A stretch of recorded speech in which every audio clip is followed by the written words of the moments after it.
Bueno, muy buenas tardes a todos. Muchas gracias por acompañarnos en este módulo 2 del marco técnico de la ley Karin con María Paz. Así que vamos a empezar. Les aviso que voy a empezar la grabación, así que para que se preparen. Todavía pueden ir a buscar un vasito de agua, un cafecito, pero ya vamos a partir. Así que están avisados, les va a aparecer un cartelito de que vamos a empezar a grabar.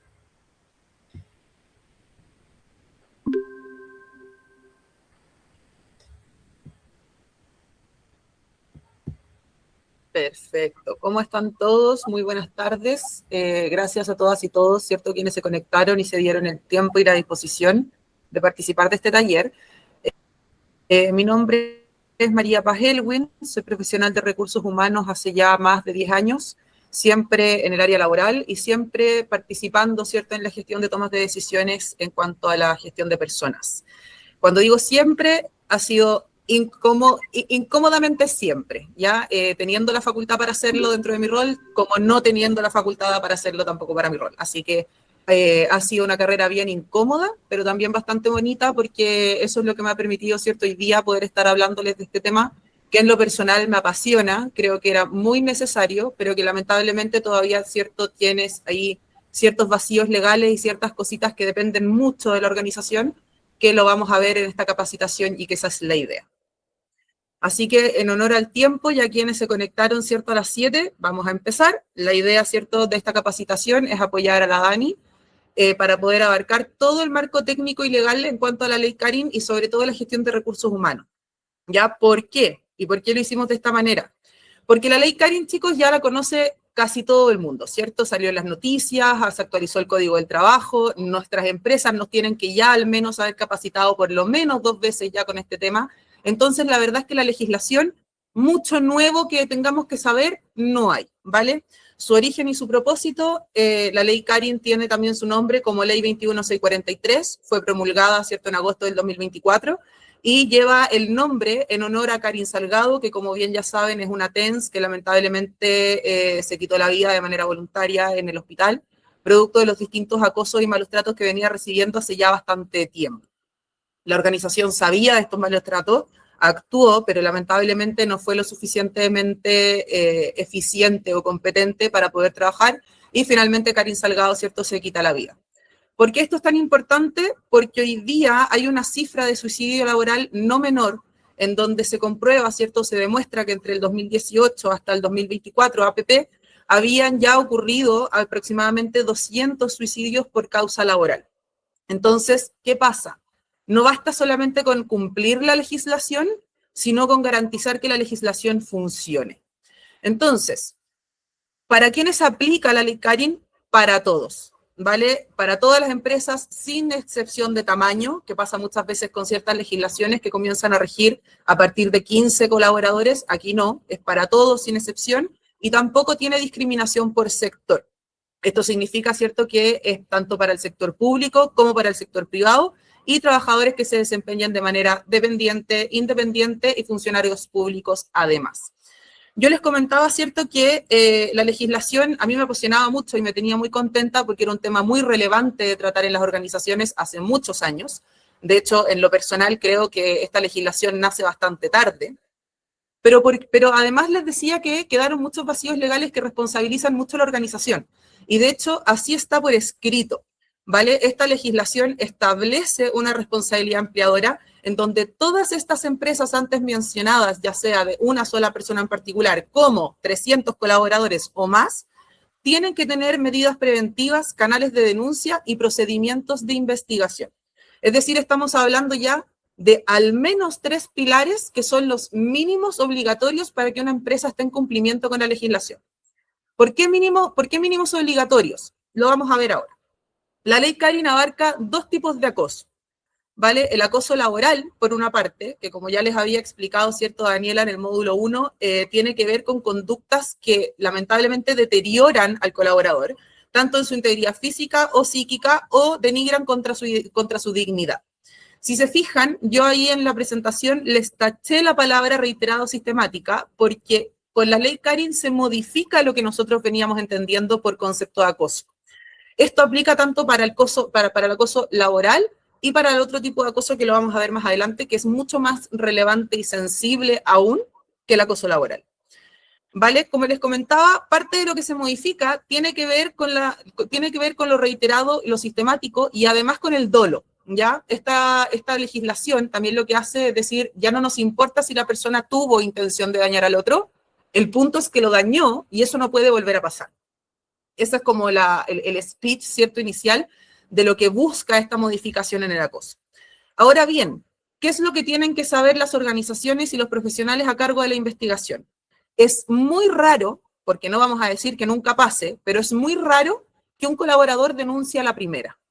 Nosotros tenemos que partir desde la base, ¿cierto?, de la estrategia de que si un colaborador ha decidido hacer una denuncia, algo más pasó delante de nosotros que no fuimos capaces de poder detectar y de poder pesquisar a tiempo. Porque finalmente, vamos a ver más adelante, la ley Cari no se trata de tener un procedimiento y un protocolo muy robusto, sino de no tener que llegar a la denuncia. Entonces acá la empresa tiene que intervenir en la resolución de conflicto, en el tipo de comunicación, en el trabajo con el liderazgo y sobre todo en la cultura. Hay una transformación a nivel organizacional que es muy importante porque además el rol de recursos humanos cambia.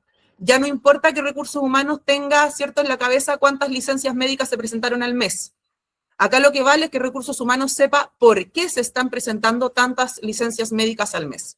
Es muy distinto tener 200 colaboradores con licencia al mismo tiempo, ¿cierto?, de áreas distintas o por motivos distintos, como el caso de la pandemia, a tener 2 colaboradores enfermos, pero los 2 a 30 días y del mismo equipo de trabajo.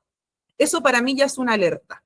Entonces, todos esos tipos de cosas yo le tengo que saber prestar atención para poder generar efectivamente el ambiente preventivo, porque el éxito de la implementación de la ley Karin es, como les decía, no tener un profesional competente para hacer la investigación, sino tener que evitar hacerla, evitar llegar a la denuncia. ¿Por qué?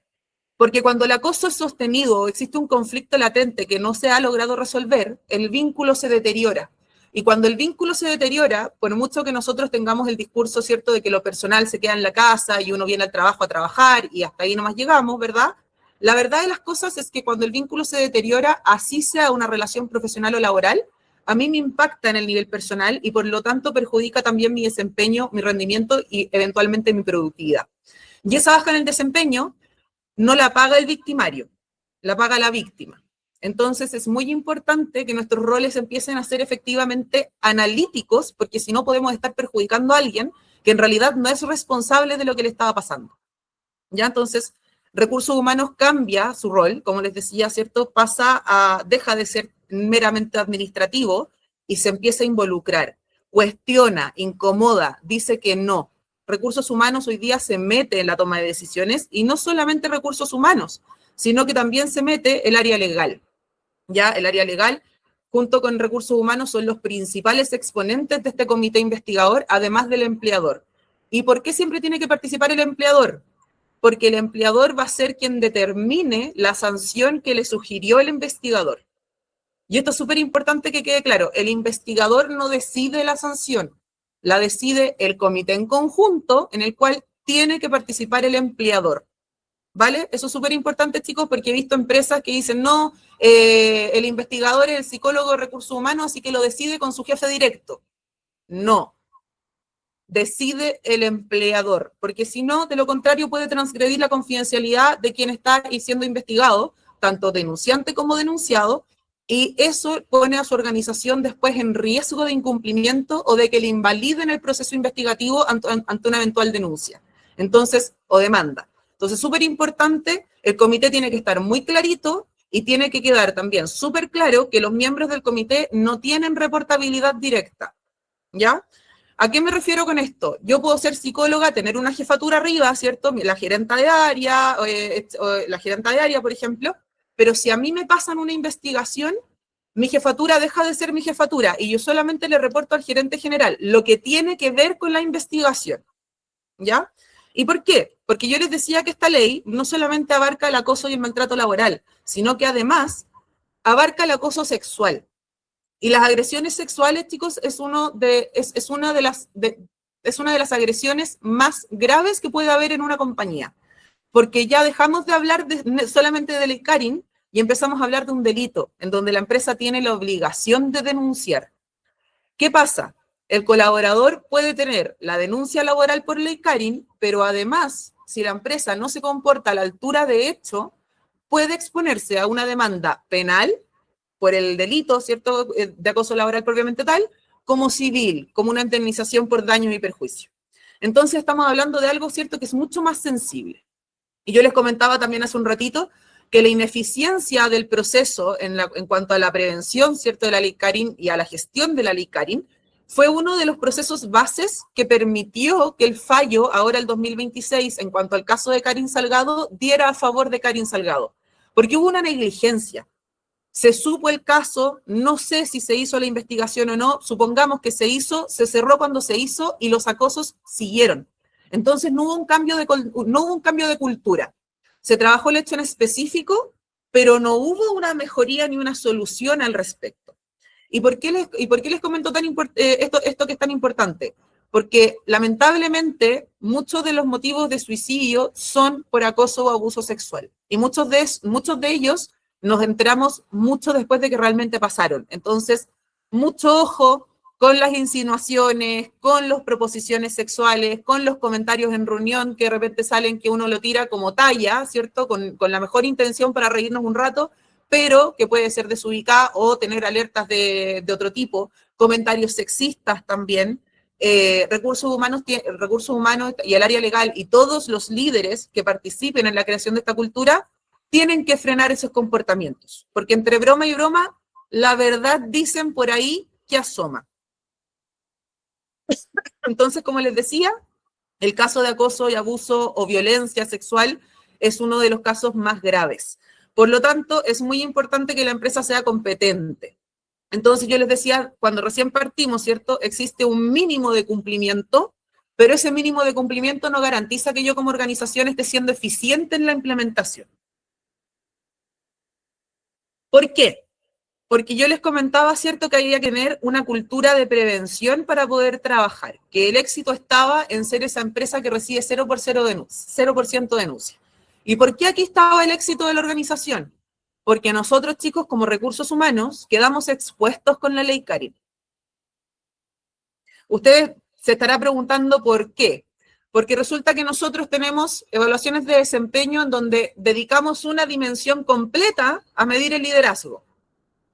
¿Qué pasó entonces? Si nuestros líderes eran tan bacanes, ¿cómo es posible que sale esta ley en vigencia y ahora estamos llenos de denuncias? ¿Cierto? La encuesta de clima. No, nosotros tenemos el sello de Great Place to Work. ¿Ya? Excelente, pero claramente hay algo que no se está viendo porque entró esta ley en vigencia y nos tapizamos de denuncia.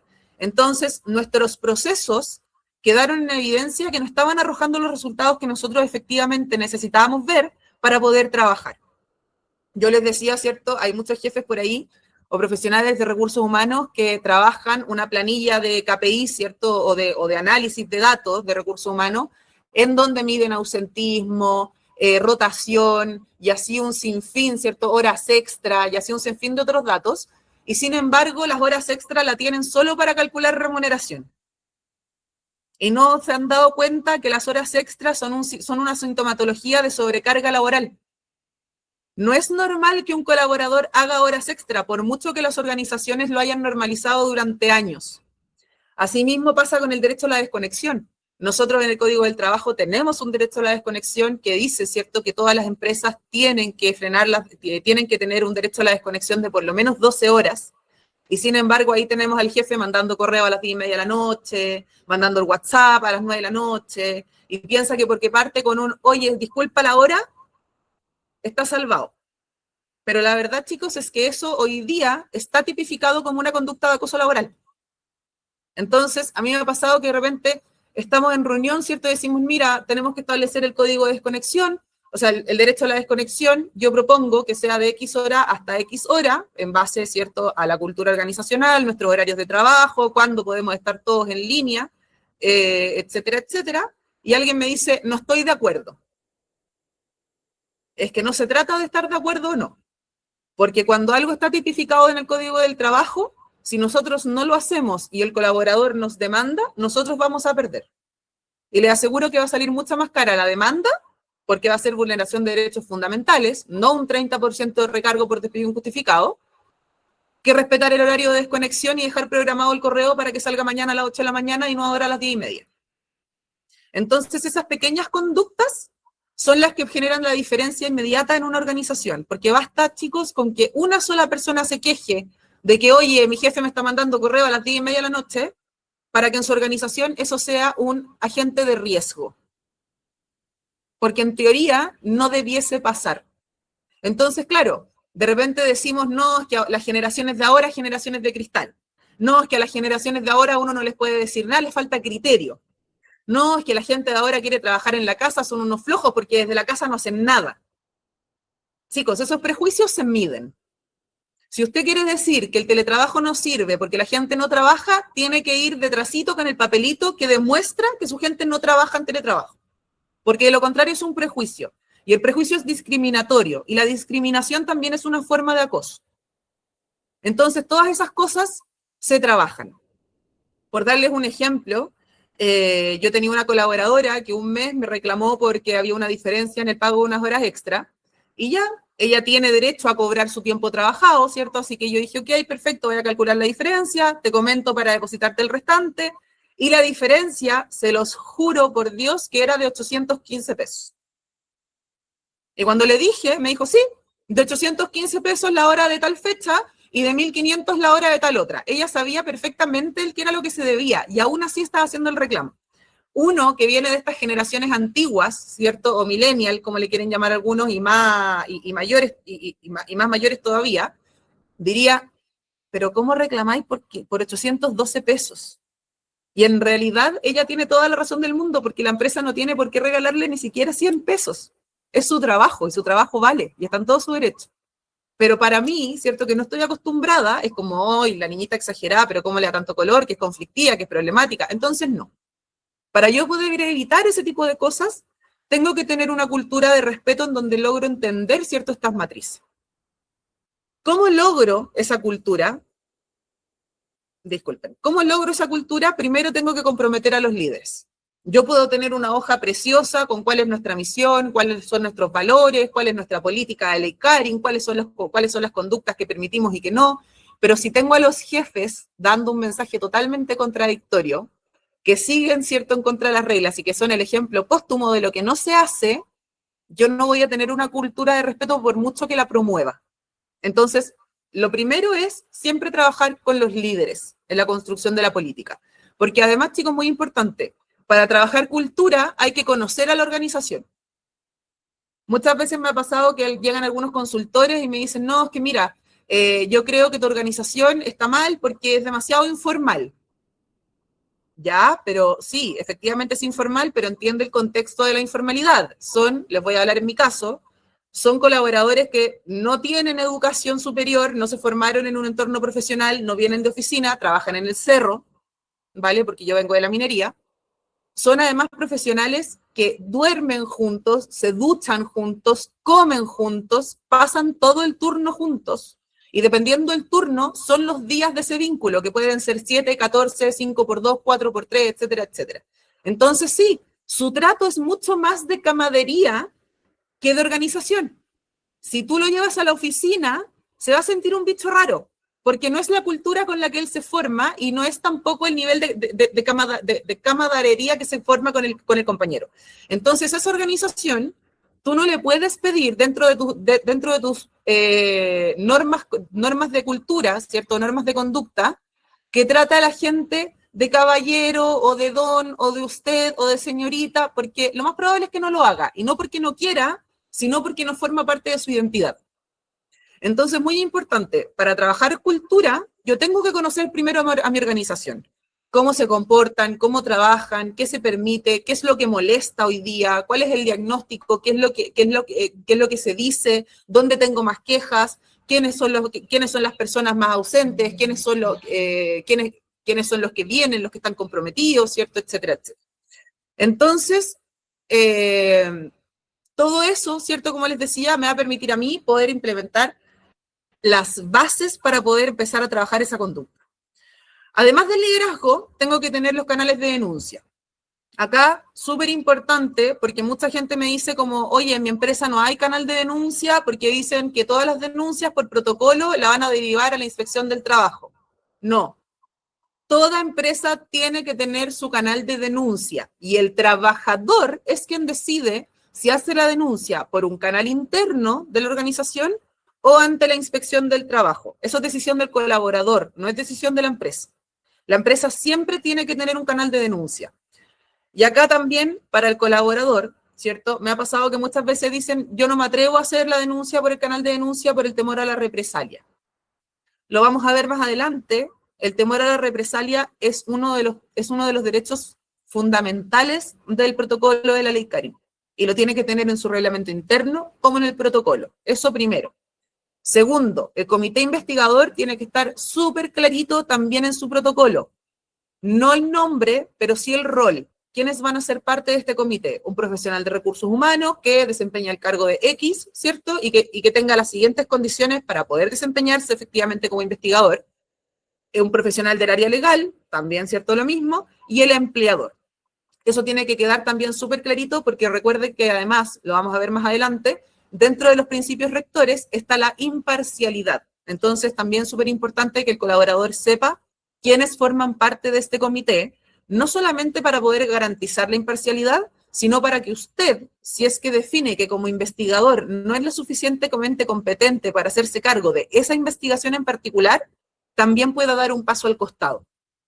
¿Ya? Los protocolos claritos. Y acá yo les decía, este es uno, por lo general, en donde todas las empresas se caen.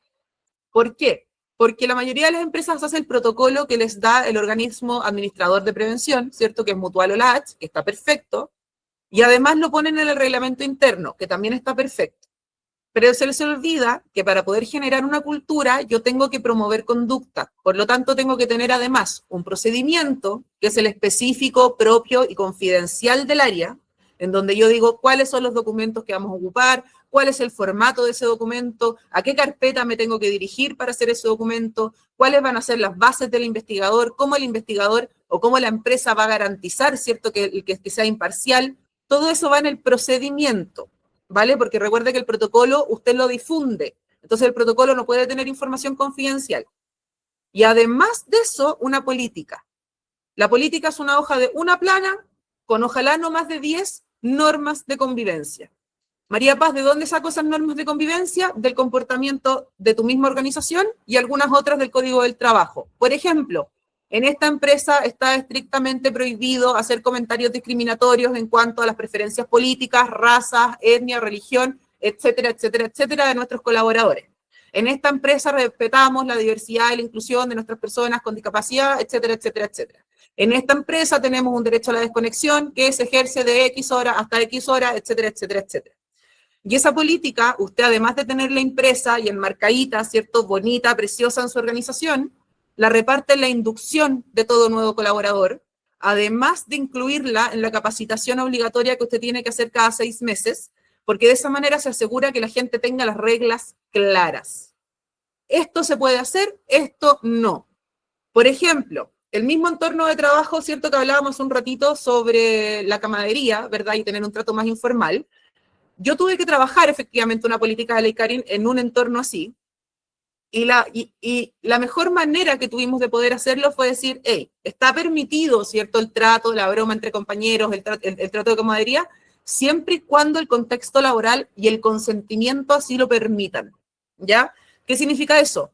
No se van a tratar de garabatos en una reunión profesional, por supuesto, ¿verdad? No se van a tratar por los sobrenombres que se tengan tampoco en frente de una multitud laboral para que el otro amigo agarre papa y le empiece a decir de la misma manera, ¿verdad? Mantener la confianza en los espacios donde la confianza efectivamente funciona. Y además, yo les había dicho recientemente, incluya la política como parte de la inducción y además como parte, ¿cierto?, de la capacitación que usted realiza cada 6 meses en la organización. Pero esas no son las únicas capacitaciones. Recuerde que yo le dije que hay una diferencia muy grande entre hacer cumplir la ley y que efectivamente esta ley, ¿cierto?, sea eficiente. ¿Cuál es la diferencia? Yo puedo hacer capacitación de ley Karin cada 6 meses, que está perfecto, pero si no hago, además, dentro del plan de necesidad de capacitación, capacitación de comunicación asertiva, capacitación de negociación, capacitación de resolución de conflicto, capacitación de liderazgo efectivo, etcétera, etcétera, etcétera, lo más probable es que siga teniendo problemas. Y mi organización se va a saber la legislación al derecho y al revés, pero voy a seguir teniendo problemas en cultura. Entonces, les vuelvo a repetir y voy a ser súper catete en esto. Trabajar cultura es lo más importante para tener un proceso legislativo que funciona en la compañía. Porque yo tengo que llevar las acciones del discurso a la realidad. Y eso no sirve para todas las empresas. ¿Ya? Otra cosa muy importante.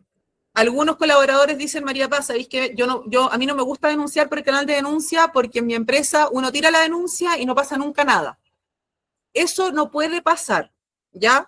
¿Por qué? Porque el canal de denuncia se supone o debería, al momento de contratar un canal de denuncia externo, pregunten a su proveedor si es que acaso lo tienen de esa manera, el mismo canal es el que envía la denuncia a la inspección del trabajo, ¿ya? Así que es imposible que la empresa no haga nada porque la empresa tiene una obligación legal. Puede que la inspección del trabajo se pronuncie, como puede que no, pero si usted decide recibir la denuncia, no hacer nada, como dicen algunos colaboradores, y a usted lo demandan, si usted le dice al tribunal, oye, pero es que yo me quedé esperando que la inspección del trabajo me dijera qué hacer y como no me dijo nada, entonces no hice nada, usted perdió la demanda.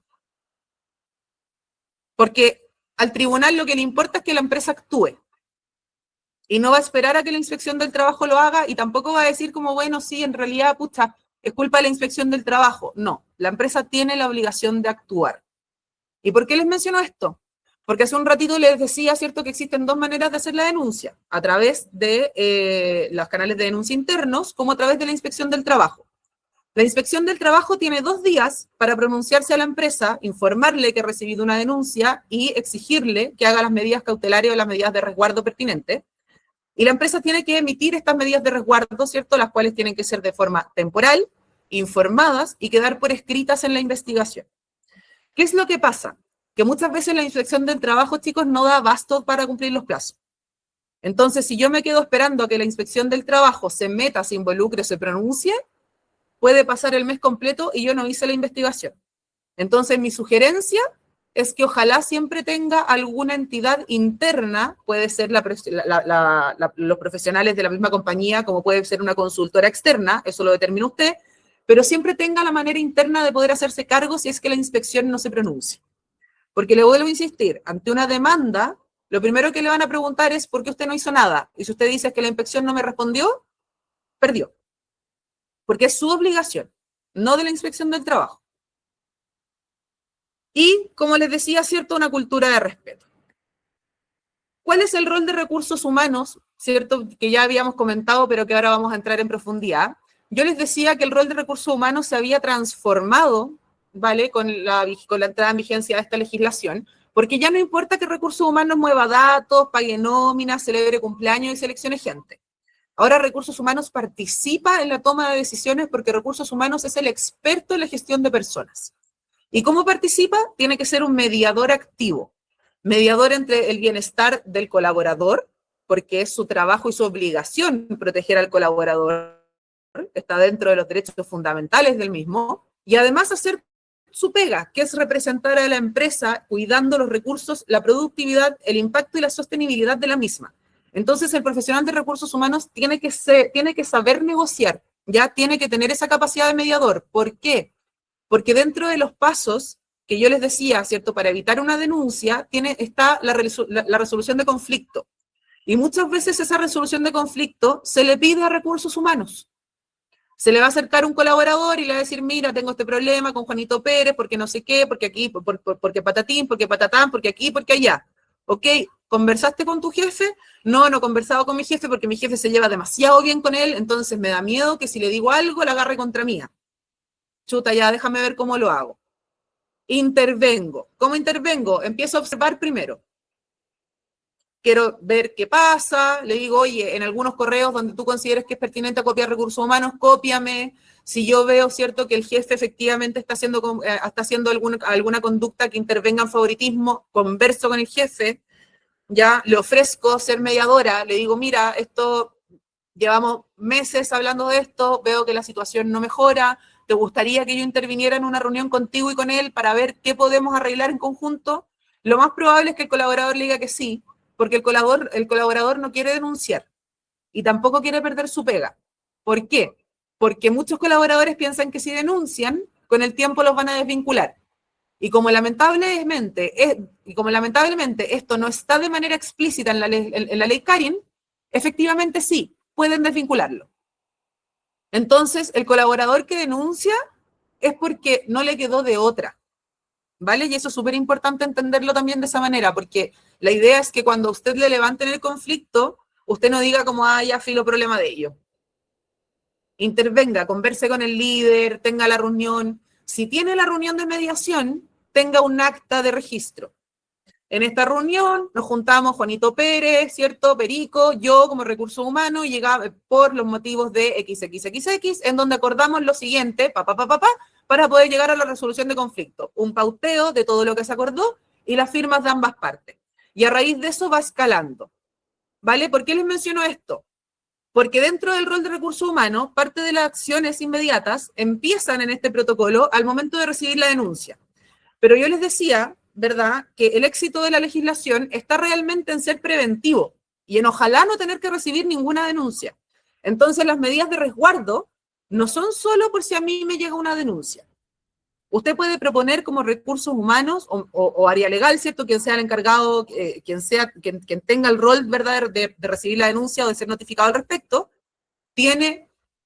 usted puede sugerir medidas de resguardo mucho antes de llegar a una denuncia. Me llega una persona llorando a mares, no quiere saber nunca más de su jefe le grita, la maltrata por correo, le manda unos correos que no entiende. Perfecto, ¿te parece? Si podemos establecer los canales formales de comunicación, que no hablen directamente, que en todos los correos me copies.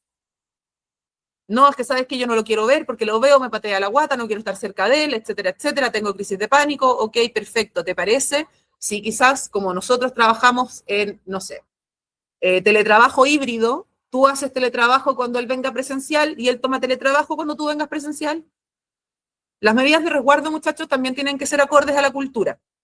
Si usted tiene una empresa en donde la modalidad de trabajo es 100% presencial, su medida de resguardo no puede ser enviar a las partes a hacer teletrabajo, ya, porque los expone. Inmediatamente, si una organización ve que solamente 2 personas están haciendo teletrabajo de manera permanente, o por lo menos 30 días, ¿cierto?, que es lo que dura la investigación, le van a empezar a preguntar, ¿y por qué está con teletrabajo? ¿Y por qué él sí puede y yo no? Porque además está en un entorno en donde hoy día el 60% de los profesionales ha declarado abiertamente que le gusta trabajar en entornos con la flexibilidad de la modalidad híbrida.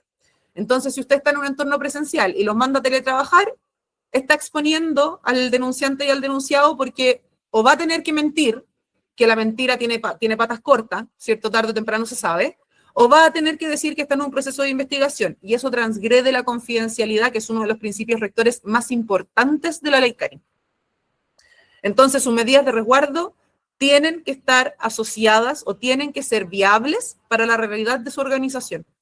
Usted puede tener muy buenas intenciones, haber pensado que era lo mejor que podía hacer porque ya no sabía qué más hacer con el colaborador, porque todos los días llegaba llorando y era un desastre. Pero si transgrede la confidencialidad y eventualmente el colaborador usted lo demanda y dentro de esa demanda viene vulneración de derechos fundamentales porque lo abandonó en el proceso de investigación, lo primero que va a decir es que se sintió menoscabado porque lo mandaron a trabajar a su casa cuando el resto de la organización no trabaja en su casa. Entonces, cuidado ahí, porque hay que protegerse, como les decía, también como organización. Además de las medidas inmediatas, ¿cierto?, como las medidas de resguardo que ya les había mencionado anteriormente, o las medidas de verdad cautelares, hay que empezar la investigación y la investigación tiene que ser siempre imparcial. Como les comentaba anteriormente, forma parte de los principios rectores, junto con la confidencialidad, que es uno de los principios más importantes, si es que no el más importante. La celeridad, chicos, los 30 días son de corrido, no son 30 días hábiles, usted no tiene 2 meses para hacer la investigación. Y los plazos se tienen que cumplir porque así usted cierra la investigación. Si se demora más de 30 días, nuevamente como organización expone que pueda perder eventualmente una demanda. Y el respeto. Ya, cuando les digo respeto lo vamos a ver, ¿cierto?, en cuanto a la investigación con los testigos o en cuanto a las entrevistas. Parte de proteger la imparcialidad, yo le decía hace un ratito, tiene que tener su procedimiento, ¿cierto?, que es específico del área, que solamente tienen acceso las partes involucradas, y en ese procedimiento poner de qué manera van a garantizar que los principios rectores se cumplan. ¿Qué medidas va a tomar la organización para asegurar que efectivamente la investigación es confidencial? ¿Cuáles son las medidas de resguardo óptimas que puede tomar la investigación? ¿Cómo vamos a garantizar la imparcialidad? ¿Qué características tiene que tener el investigador? ¿Cuándo el investigador se considera inválido o incapaz de hacer la investigación? Por ejemplo, cuando el denunciado es la jefatura directa de uno de los investigadores. Ahí el investigador no puede, ¿cierto?, involucrarse. Cuando la denuncia es hacia una gerencia o hacia una dirección, ahí no participa el comité. Tiene que sí o sí ser una investigación externalizada. Entonces, todas esas cosas tienen que quedar súper claritas en el procedimiento, porque si después alguien le dice, pero es que conmigo nomás, usted dice, no, según las normas de la empresa procedió, etcétera, etcétera, etcétera, y usted como organización se defiende. ¿Y por qué como organización tiene que tomar tantas prevenciones? Porque, muchachos, el Código del Trabajo está hecho para proteger al trabajador, no a la empresa. Es así de simple. Entonces, si la empresa se cae en un papel, la Dirección del Trabajo va a tomar partido por eso. Entonces, tengan ahí súper clarito en su procedimiento, ¿cierto? Como les decía, cómo vamos a garantizar que los principios rectores efectivamente se cumplan. Y la resolución y seguimiento, muy importante acá. La mayoría de las empresas piensan que el proceso se termina cuando la investigación se manda a la inspección, y eso no es así. El impacto de una persona o la depresión de una persona puede durar años. Y ese seguimiento es responsabilidad de la organización. ¿Por qué? Porque la ley Carin no se sostiene a sí misma. ¿Vale? La ley Carin no se sostiene así sola. La ley Carin viene acompañada de un montón de derechos fundamentales que la sustentan para ser lo suficientemente poderosa como es hoy día y exigir una investigación lo suficientemente robusta y enclarecedora de la situación que se está investigando y el cumplimiento de todos los principios rectores que le dije anteriormente, además, ¿cierto?, de todos los canales de prevención e implementación que tuvo la organización para evitar llegar a la etapa de denuncia. ¿Por qué les decía que esto es muy importante? Porque dentro de los derechos fundamentales está el apoyo psicológico, ¿vale? Si nosotros hacemos una investigación y descubrimos que efectivamente, ¿cierto?, una persona sufrió maltrato, sufrió acoso, etcétera, etcétera, lo más probable es que la empresa tiene la obligación de hacerse cargo de eso. Y la mayoría de las organizaciones lo que hace es pedir apoyo psicológico. ¿Ya? Dentro de los otros principios, dentro de los otros derechos fundamentales, que yo le recomiendo que los escriba dentro de su protocolo, dentro de su procedimiento, ¿cierto? En base a qué estamos tomando las decisiones que estamos tomando. Primero, el derecho a denunciar, ¿vale? Eso tiene que quedar clarito. Y el derecho a denunciar viene, por supuesto, con la protección contra las represalias. Chicos, acá muchas empresas se caen. ¿Por qué? Porque escriben que la empresa tiene protección a la represalia, pero en el protocolo de ley Carin no establece cuánto tiempo de protección le otorga la empresa al colaborador antes de poder desvincularlo de nuevo. Entonces hay colaboradores que dicen, no, yo denuncié y a los 3 meses me echaron. Entonces, ojo ahí porque da para pensar que se transgrede efectivamente la protección contra la represalia. Entonces, usted en su procedimiento pone que efectivamente se da un derecho contra la represalia, en donde desde que se recibe la denuncia hasta, por ejemplo, 6 meses posteriores a cerrada la investigación, el colaborador no puede ser desvinculado a la organización, salvo X casos ciertos excepcionales que puedan efectivamente demostrarse, porque recuerde que si usted desvincula por necesidad de la empresa, tiene que dejar la necesidad también súper bien escrita en la causa. La confidencialidad del proceso, como ya les dije, que es uno de los principios rectores más importantes, si es que no el más importante. Ya, acá les voy a dar un ejemplo que me pasó en una faena. Recibimos una denuncia por lamentable, ¿cierto?, acoso sexual. Antes de empezar la investigación, ya toda la empresa sabía de esta denuncia. Y no solamente sabían de la denuncia, sino que sabían quién había puesto la denuncia y quién era la persona denunciada. ¿Cómo puedo yo como organización proteger al colaborador, tanto al quien denuncia como al denunciado? ¿Cómo lo protejo? O sea, de partida, yo no puedo estar, ¿cierto?, como investigadora, con un megáfono en el patio central diciendo, oigan, no, las pruebas dijeron que no era abusador, está todo bien, está todo perfecto, perdónenlo, si es que no encontramos pruebas. Y en caso contrario, tampoco puedo estar diciendo, sí, se arrojó que era acosador, así que lo echamos preso y la niñita abusada se queda, para que todo el mundo la apunte y se acuerde de ella como la niñita abusada. Entonces, exponen a la organización a tener que desvincularlos a los dos. Por una cuestión, chicos, de nuevo, no transgredir su dignidad, protegerla, ¿cierto?, a la persona, no revictimizarla, ¿cierto? Y como les decía también, garantizar el bienestar del colaborador, porque ¿cómo se sentirían ustedes si ustedes saben que toda la empresa saben que abusaron de usted? O al revés, ¿cómo se sentirían si ustedes como líderes van a trabajar y saben que todo el mundo piensa que usted acosó de alguien de manera sexual? Entonces, la confidencialidad, chicos, es así de sensible y es así de exigente en los procesos de investigación. Y no solamente para los investigadores, sino, como les dije, también para la empresa. Las personas en la empresa hacen relaciones, se vinculan y dentro de ese vínculo hacen amigos. Es muy probable que la víctima le cuente a su amigo lo que le pasó, pero ese amigo tiene más amigos y esos amigos tienen otros amigos. Entonces, dentro de lo que usted tiene que enseñar en la cultura preventiva es que la confidencialidad no es solo del investigador, es de todo quien tenga conocimiento de la denuncia. ¿Ya? Y usted como investigador, por supuesto, lo ve de manera confidencial, como ya les dije, no tiene reportabilidad directa, usted es investigador y al único al que le da noticias sobre la investigación es al comité y a su empleador. No a su jefe directo, no a su compañero, y si usted pide información como investigador, también súper importante, el que se la mande no puede estar copiando a su jefe.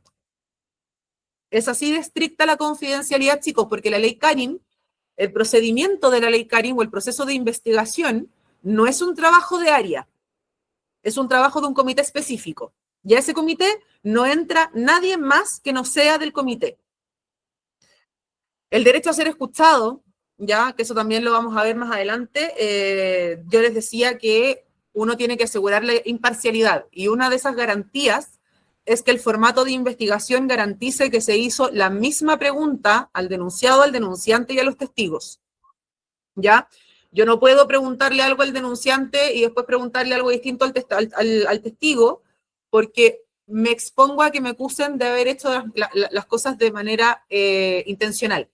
¿Ya? Entonces, las mismas preguntas para el demandado, o sea, para el denunciado, el denunciante y el testigo. Y eso tiene que quedar, ¿cierto?, por escrito. Y como les comentaba, ¿cierto?, el apoyo psicológico. ¿Cuánto va a durar el apoyo psicológico? Eso usted lo determina, pero como empresa tiene también la obligación de informar que se compromete con el apoyo psicológico a las víctimas que efectivamente hayan sido, lamentablemente, ¿cierto?, padecidas del acoso o del maltrato laboral o sexual, y que se le va a prestar el apoyo psicológico X cantidad de tiempo, según lo que se determine en cuanto al caso, por supuesto. Hay casos que son más graves que otros. Y además, ¿cierto?, también tiene que indicar, muy importante, como les comentaba, cuánto tiempo dura el proceso de la protección contra la represalia. Y ahí recursos humanos también un rol súper apañador, si es que yo tengo que hacer el apoyo psicológico, sobre cómo puedes utilizar el seguro complementario, qué psicólogos salen, quizás tenemos un convenio como organización, este es el convenio que yo te recomiendo utilizar, etcétera, etcétera. Pero usted presta soporte en todo lo que pueda y hace seguimiento. Mandó la investigación, hasta por lo menos 3 meses después, usted pregunta cómo van las cosas, cómo te has sentido, ¿has visto cambios en cuanto a la investigación que se hizo? ¿Siguen habiendo conflictos? ¿Hay algo más que me quieras contar? ¿Cómo vas con tu tratamiento? Eso lo hace la persona que tuvo contacto directo con el denunciante o que hizo el acompañamiento, ¿cierto?, del denunciante durante todo el proceso. ¿Cuándo lo cierra? Cuando usted ya ve que la persona está bien, que existe una restauración del vínculo, que se estabilizó el desempeño, cualquiera cierto de esos síntomas, usted concluye, ¿cierto?, una bitácora de seguimiento, porque no es lo mismo que la investigación, concluye una bitácora de seguimiento o manda un correo formal, como usted quiera, diciendo, estimado Juanito Pérez, informo que con fecha tanto y debido a los acontecimientos tales, se da por finalizado, ¿cierto?, el proceso de seguimiento ante la denuncia efectuada con fecha tanto, por los motivos XXX. Favor tu aprobación o tu acuerdo en este mismo hilo de correo. Y con eso, usted cierra. Entonces, usted lo demandan, el colaborador dice que lo dejaron solo, que nadie nunca lo pescó, y usted va y dice, oye, yo cerré la investigación, hice seguimiento y él estuvo de acuerdo. Y protege a la organización. Yo les había dicho, ¿cierto?, que había un cambio de paradigma porque ahora recursos humanos se involucra. Antes nosotros teníamos una cultura que era muy reactiva porque recursos humanos era para administrar y ejecutar. A uno le llegaba, ¿cierto?, la orden de finiquito y uno procedía. Y más que eso no preguntaba. Hoy día recursos humanos pregunta. ¿Y por qué lo estás desvinculando? ¿Y a qué se debe? ¿Y cuándo lo quieres desvincular? ¿Es realmente necesaria la desvinculación? Es que, ojo, no lo puedes desvincular porque lo que estás haciendo es ilegal. ¡Ey! Cuidado con el motivo de desvinculación porque nos podemos exponer a XX. Hoy día recursos humanos se mete en la decisión.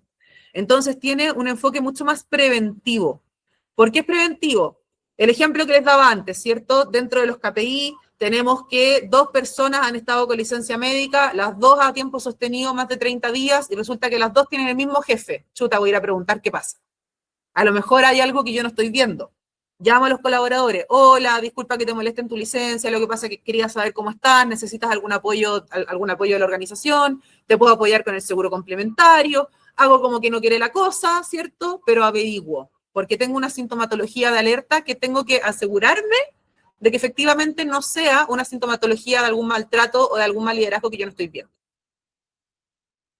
Como les comentaba, se trabaja la cultura. El trabajo en la cultura, chicos, es de manera sostenida. Ahí ustedes tienen que ver de qué manera lo trabajan, pero, por ejemplo, todos los viernes mandamos al final del día un recordatorio de las conductas que se permiten en la organización.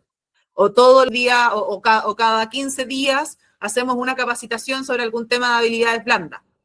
O incluso mucho más simple, cada 2 semanas en la reunión de cierre aprovechamos de preguntar cómo está el equipo, salimos a almorzar, conversamos de cosas que no tienen que ver con lo laboral, fortalecemos el vínculo.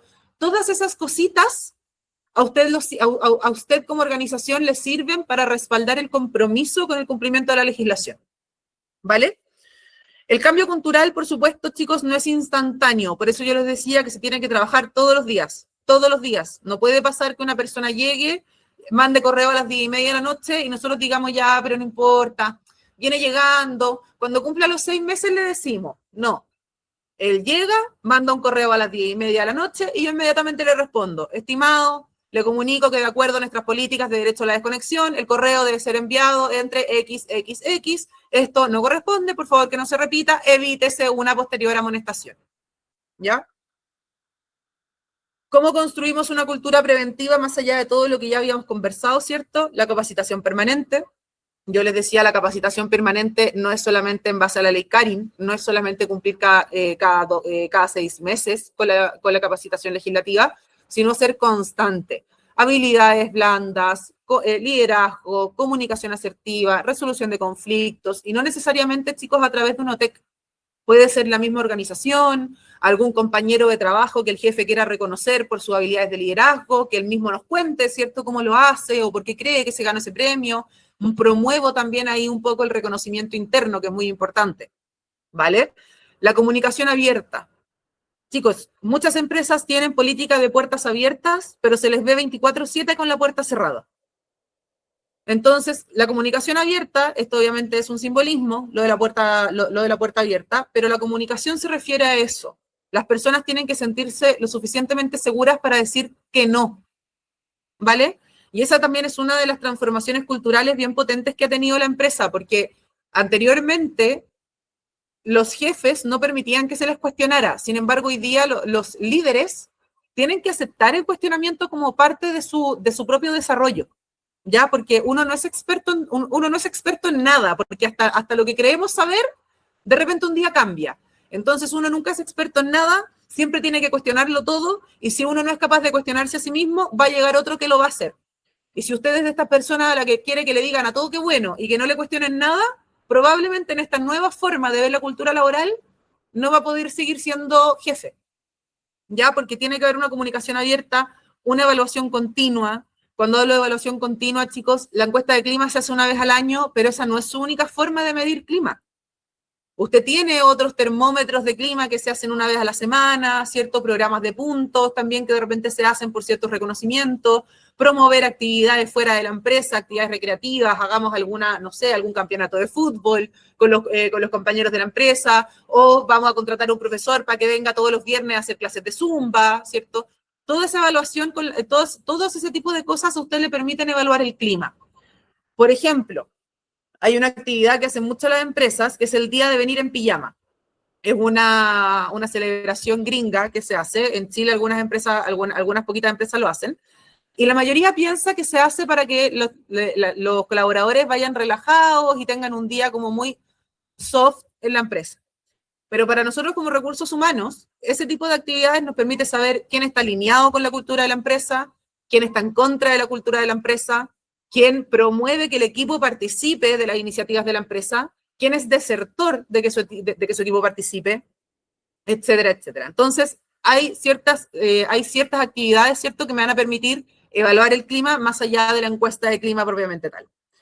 Las auditorías, ya la auditoría también súper bien para ir practicando la documentación, se obligan también a mejorar, ¿cierto?, las modificaciones legales que haya sufrido alguna legislación. Usted ya sabe que el reglamento interno se tiene que actualizar una vez al año, el procedimiento o el protocolo o ambos, ojalá lo actualice mínimo cada 6 meses, en donde pueda mantener actualizado, ¿cierto?, todas las modificaciones que se vayan haciendo sobre la ley. Feedback, también una herramienta súper importante. Ojalá todas las empresas tengan una cultura de feedback y una cultura de feedback, chicos, sana, en donde si nos decimos, mira, no me gustó cómo hiciste esto, la otra persona no diga, oh, me va a echar, porque no es normal que una persona tenga miedo de que le digan que está haciendo algo mal. La gente tiene que abrazar el error, chicos. La única manera de aprender es equivocándose. Y todo tiene solución menos la muerte. Entonces sean empresas que promuevan que la gente se atreva a equivocarse. Y liderazgo ejemplar. Todo lo que yo les dije, ¿cierto?, no sirve de nada si no tenemos líderes que nos acompañen en esta tarea. Y por supuesto, que ya les había mencionado antes, pero que no voy a dejar de mencionar porque les hace toda la diferencia, políticas claras. Chicos, protocolo, procedimiento, política. 3 documentos. El protocolo, el que le da la mutual, es un formato tipo, usted pone los factores de riesgo psicosociales, la mayoría los va a tener en el CEAL, cumplió, listo. Ni siquiera tiene que hacer modificaciones del texto.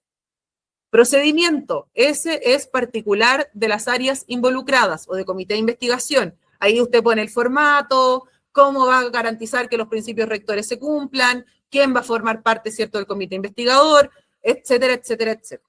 Y la política es una plana con no más de 10 conductas que van a permitir o van a fomentar que esta cultura sea constantemente preventiva en cuanto al maltrato y el acoso laboral y sexual en la organización. Eso, si tienen eso, ya deberían tener la mitad del camino hacia el éxito recorrido. Entonces, ya para terminar y darles espacio a las preguntas con la media horita que nos queda, no se nos puede olvidar, chicos, hay muchas personas que dicen, no, que recursos humanos es protector de la empresa, o no, que recursos humanos es sindicalista. Muchas veces hemos escuchado eso también. Pero la verdad es que recursos humanos protege al colaborador porque es la única manera de proteger también el negocio. Y mientras eso no lo entienda el empleador, nunca nos va a dejar hacer nuestro trabajo como lo tenemos que hacer. Porque va a seguir pensando que sí, la decisión efectivamente recae en él. Siempre la decisión es del empleador. Recursos humanos no decide, pero tiene que tomar en cuenta y estar dispuesto a tomar en cuenta la sugerencia que le haga su área estratégica de personas. De hecho, hoy día, si se fijan, la mayoría de las empresas del área ya no se llama recurso humano, se llama gestión de personas, área personas, gestión humana. Entonces, hay un paradigma totalmente distinto de cómo poder entender a las personas y nuestras medidas sindicalistas, en realidad lo que están haciendo es proteger a la organización. Proteger a la organización sin pasar a llevar al colaborador porque no es necesario. ¿Vale? Yo les decía que dentro de las estrategias que se suelen utilizar mucho y que los colaboradores levantan mucho cuando hacen una denuncia, es que hice la denuncia y a los pocos meses me echaron. Entonces, les vuelvo a repetir, el periodo de protección de las represalias tiene que estar ahí. Pero también es cierto que los desvinculan por supuestamente necesidades de la empresa. ¿Por qué hacen eso? Porque cuando desvinculan por necesidades de la empresa, lo que se discute en un reclamo administrativo, que es lo primero que ingresa en la Dirección del Trabajo, es precisamente lo administrativo. ¿Y qué hace el empleador? Trata de llegar a acuerdo. ¿Por qué? Porque el empleador le va a ofrecer a usted el 30% de recargo adicional correspondiente al despido injustificado.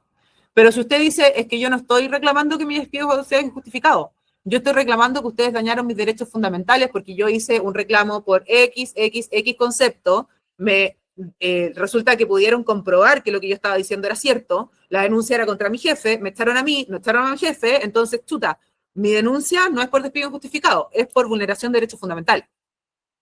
Y ahí, chicos, si la empresa no tiene todo lo que acabamos de hablar, la cosa se viene color de hormiga, porque como ya les dije, la legislación está pensada para proteger al colaborador, no a la empresa.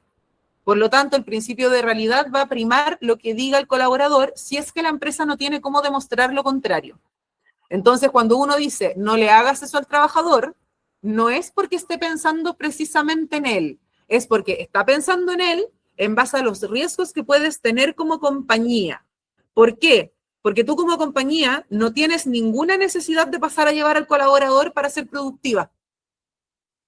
Entonces, cuando tú decides transgredir los derechos de un trabajador y ese trabajador se defiende, si tú no tienes todas las medidas legales que respalden que tú como organización hiciste las cosas bien, vas a perder. Y vas a perder no un 30% de recargo adicional, sino que entre 6 y 11 indemnizaciones por años de servicio, así el colaborador haya trabajado un año. Entonces el riesgo, chicos, es alto. La ley Carin se tiene que trabajar con criterio, pero sobre todo con estrategia. Por eso yo les decía, una cosa es que la ley, que nosotros cumplamos, tenemos todo lo que la legislación nos exige, ¿cierto? Tenemos lo que dice el Código del Trabajo, el reglamento interno, el procedimiento, el protocolo, etcétera, etcétera, etcétera. Y otra muy distinta es que funcione. Y el compromiso de las empresas es hacer que los procesos efectivamente funcionen, porque cuando el proceso funciona y se logra transversalizar un comportamiento, el impacto que yo puedo tener en las personas, chiquillos, es gigante. Por suicidio laboral, hablábamos que habían decidido quitarse la vida 200 personas entre el 2018 y el 2024, eso es mucho. Es una persona por un mes y dos semanas. ¿Y cuál es el riesgo de esto? Muchas organizaciones piensan que la ley Carin, ¿cierto?, la tienen que ver con el organismo administrador porque por lo general tiene que ver con enfermedades profesionales. Son enfermedades de origen laboral. Pero la verdad es que la mutual no tiene la obligación de hacer la investigación por la ley Carin. El organismo administrador lo que hace es asesorarlos a ustedes como organización. Si es que son ustedes el comité interno que va a investigar, porque tampoco asesora a la empresa externa que usted contrató. Entonces, ojo con eso, porque tampoco se puede descansar en la mutual. De hecho, es más, ojalá el colaborador que está presentando denuncia no tenga además una licencia o tenga pensado, ¿cierto?, tener una licencia por enfermedad profesional, porque ahí la mutual sí va a investigar la enfermedad profesional. Y si además se acredita que la enfermedad efectivamente es de origen laboral, si a usted lo demandan, no tiene por dónde. ¿Y cuál es el problema? Que las empresas que trabajan por licitación, el tener ese porcentaje o esos papeles manchados, por decirlo de alguna manera, los perjudica inmensamente. Entonces, chicos, las cosas se tienen que hacer con criterio. Se tienen que hacer con criterio por el trabajador y por la empresa, por las dos cosas. Porque además también, pongámonos en el caso de lo que le pasó a Karin Salgado. ¿Ustedes creen que la gente que efectivamente se determinó culpable en el caso de Karin Salgado hoy día duerme bien? Yo les aseguro que no. Les aseguro que ninguna de esas personas está tranquilo en su casa diciendo, pero si exageró nomás, si yo nunca le dije nada. No. Esa persona tiene que estar cuestionándose, sintiéndose culpable, sintiéndose responsable, dependiendo de pastillas para poder seguir con su vida. Entonces acá no es solamente lo que pasa con la persona afectada, chicos. El impacto que tienen las personas es social. Nosotros somos seres sociales, nos empatizamos con el otro sin siquiera necesidad de conocerlo. Es solo cosa de ver lo que acaba de pasar en el sur. 80% de las personas que vivían ahí perdieron sus casas. O sea, se perdió absolutamente todo el sur y la reacción humanitaria del país fue ponerse la camiseta y salir en ayuda de estas personas. ¿Por qué? ¿Porque ustedes creen que todas estas personas perdieron también sus casas? No. Es porque fueron capaces de ponerse en el lugar del otro y empatizar con lo que le estaba pasando. Y eso, chicos, se llama empatía cognitiva. Ya hay una empatía que es emocional y una empatía que es cognitiva. La empatía emocional, usted en investigación por la ICARI la deja fuera, ¿ya? Porque su trabajo no es pensar en la emocionalidad de la persona, usted valida la emocionalidad de la persona. Usted no es quien para juzgar lo que la otra persona está padeciendo. Si la otra persona le dice que tiene crisis de pánico y angustia, para usted esa persona tiene crisis de pánico y angustia, aunque crea lo contrario. Su trabajo es, como les digo, tener empatía cognitiva. Me pongo en el lugar del otro desde cómo me gustaría que me trataran en este caso, qué es lo que necesito si me pasara en este caso, cómo lo contengo, ¿ya? Y también, chicos, la ética de reconocerse, de no tengo las capacidades o no estoy apta para hacer esta investigación, me salgo, por favor, derívenlo. Por ejemplo, el denunciado tiene problemas con la profesional de recursos humanos. Yo no me puedo meter en esa investigación, porque si en la investigación sale que efectivamente el denunciado, no sé, por darles un ejemplo, es una denuncia falsa, no tuve cómo comprobar el maltrato que me estaba acusando, ¿cierto? No tengo los medios probatorios, etcétera, etcétera. Y si después hacen una demanda y él dice, no, pero es que yo me llevaba mal con los recursos humanos y tengo testigos que así lo acreditan, entonces ella hizo la investigación para perjudicarme. Entonces no puedo, tengo que tener la responsabilidad ética de analizar si puedo efectivamente, no solo por mis competencias técnicas, sino por mi relación con el involucrado, participar en la investigación. ¿Ya? ¿Qué pasa cuando una organización efectivamente logra la cultura preventiva? Y con esto ya cerramos y le doy el espacio para que me lancen todas las preguntas que quieran por el chat. Cuando nosotros logramos tener una cultura preventiva, ¿cierto? Lo que logramos es mejorar el clima en un 85%. ¿Por qué? Porque nuestra gente se siente escuchada, se siente valorada, se siente respetada y siente que está siendo evaluada por lo que tiene que ser evaluada, que es su trabajo. No si nos cae bien, si nos cae mal, es que habla muy fuerte, es que habla muy bajo, es que nunca sabéis qué le pasa, es que está siempre contenta, es que canta todo el día. Eso no es relevante. Lo relevante es esta persona sabe hacer su trabajo y no jode ni deja que lo jodan. Porque de eso se trata la vida, chicos, de respetar al otro para que a mí me respeten. Mi libertad termina en donde empieza la libertad del otro. Entonces, si un colaborador a mí me cae mal, no me tiene por qué manchar el clima si yo mantengo una relación cordial y de respeto con él. El problema es cuando yo utilizo el cómo me cae para transformar mi relación con él. Y eso, chicos, en un entorno laboral no puede pasar. A uno le enseñan desde el colegio bien chiquitito que no puede elegir con quién trabajar en los grupos de sorteo porque en la vida va a tener que saber trabajar con todo tipo de personas. Y la realidad es esa. Un buen profesional sabe trabajar con todo tipo de personas. Ese jefe que desvincula lo que me cae mal, no, que desvincúlalo porque me cuestiona todo, no, que desvincúlalo porque con él siempre es un problema, nunca le gusta nada. Y resulta que esa persona lo único que está haciendo es aportando ideas, diciendo, mira, yo creo que lo podemos hacer así, o es metiche, ¿cierto? Como pasa a muchos colaboradores, no al lugar.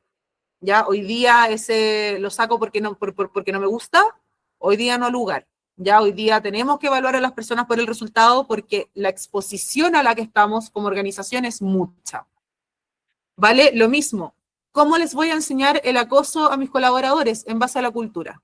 Hay una diferencia muy grande entre ser agresivo versus tener un tono fuerte de voz o un tono rígido de voz. ¿Ya? Hay una diferencia bien grande. Hay una diferencia también muy grande entre ser una persona directa y ser una persona maltratadora. Entonces, ojo ahí, ¿cómo yo desde el área voy a capacitar a mi organización para que sepa distinguir esa línea que es tan delgada? Porque hay personas que efectivamente tienen un voz de tono más fuerte. Yo, por ejemplo, yo tengo un tono de voz bastante elevado. Entonces, ¿y cómo lo sé? Porque la gente me lo hace saber. Oye, María Paz, baja un poco. Oye, Maripi, estás hablando muy alto. Maripi, ya te fuiste, se te fueron los decibeles.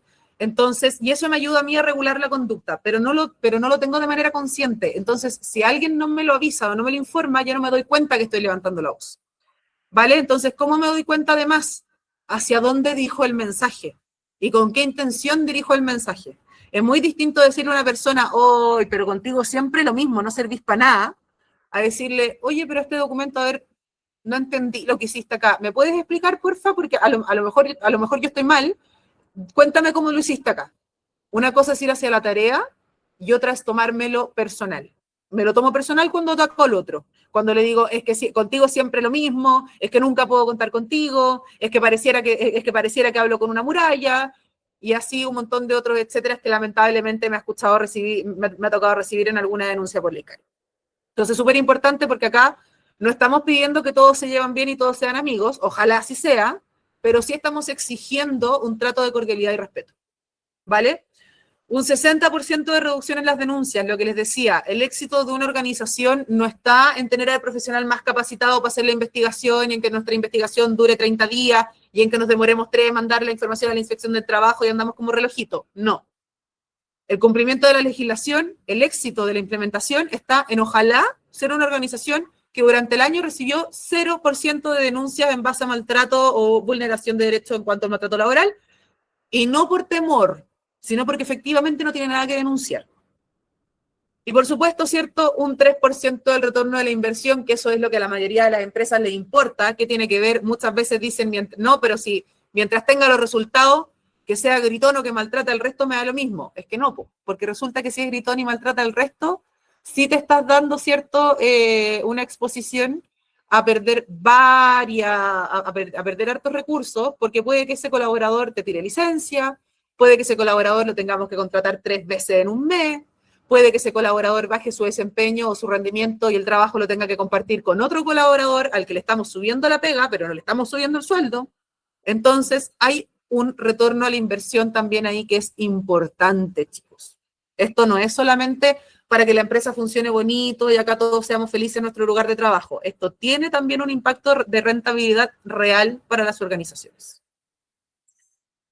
Y por supuesto, mi invitación para cerrar y para darle, ¿cierto?, la apertura a la Dani del cierre y de las preguntas que hayan compartido, es revisen constantemente sus protocolos actuales, hagan capacitación constante dentro de sus propios equipos también, conversen con su liderazgo y sobre todo, chicos, lo más importante, porque no hay que ser un experto, involúcrense.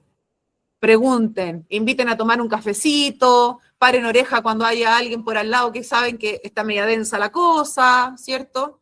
Pero involúcrense. A veces agarra más información el que solo mira que el que pregunta.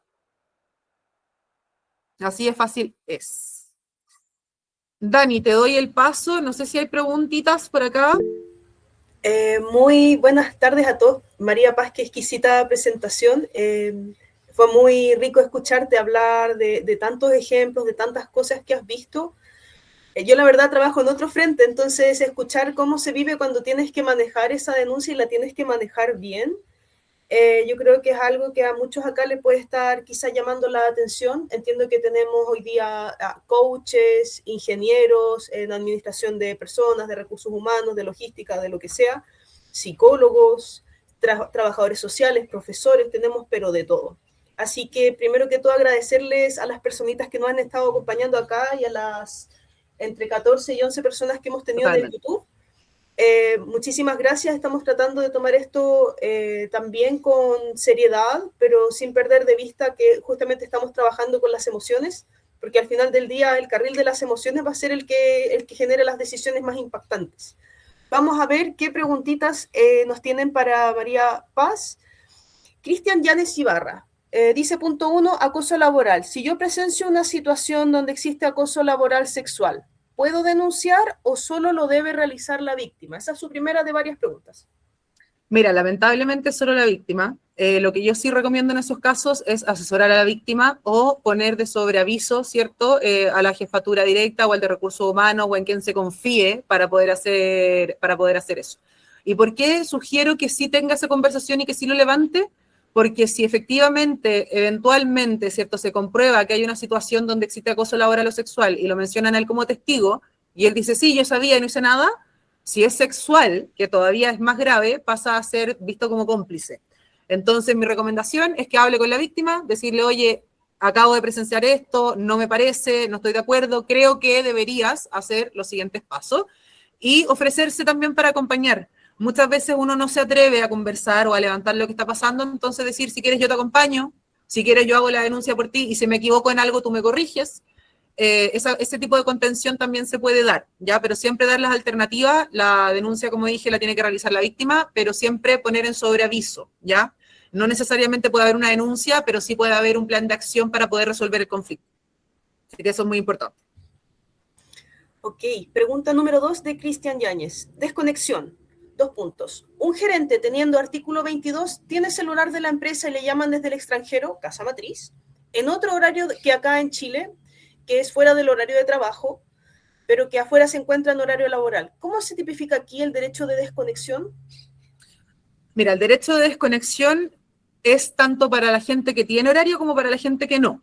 ¿Ya? Mucha gente abusa del artículo 22. A mí en lo personal me encanta no tener horario de trabajo, pero eso es muy personal. La mayoría de la gente no le gusta tener artículo 22 precisamente por las cosas que dice Cristian, porque existe un abuso de esto de no entender, ¿cierto? Que como esta persona no cumple horario, tiene que estar disponible 24/7. El derecho de desconexión es para todos y son 12 horas continuas, ¿ya? La mayoría de las empresas lo tiene desde las 20 horas hasta las 8 de la mañana, eso es lo que recomiendo yo, también en lo personal. Obviamente va a depender del horario de funcionalidad de cada empresa, pero es inherente a qué tipo de artículo tenga, porque el artículo 22 también tiene que trabajar una cierta cantidad de horas límites diarias. ¿Ya? Entonces eso se le tiene que respetar. Si el artículo 22 ya terminó de hacer su trabajo en el día, o al igual que todos los demás, empezó a trabajar a las 8 y salía a las 6 y a las 6 se desconecta, terminó su tiempo laboral. Porque ya de ahí para adelante pasa, como decía, ser abuso. ¿Qué pasa en las organizaciones que tienen diferencia horaria?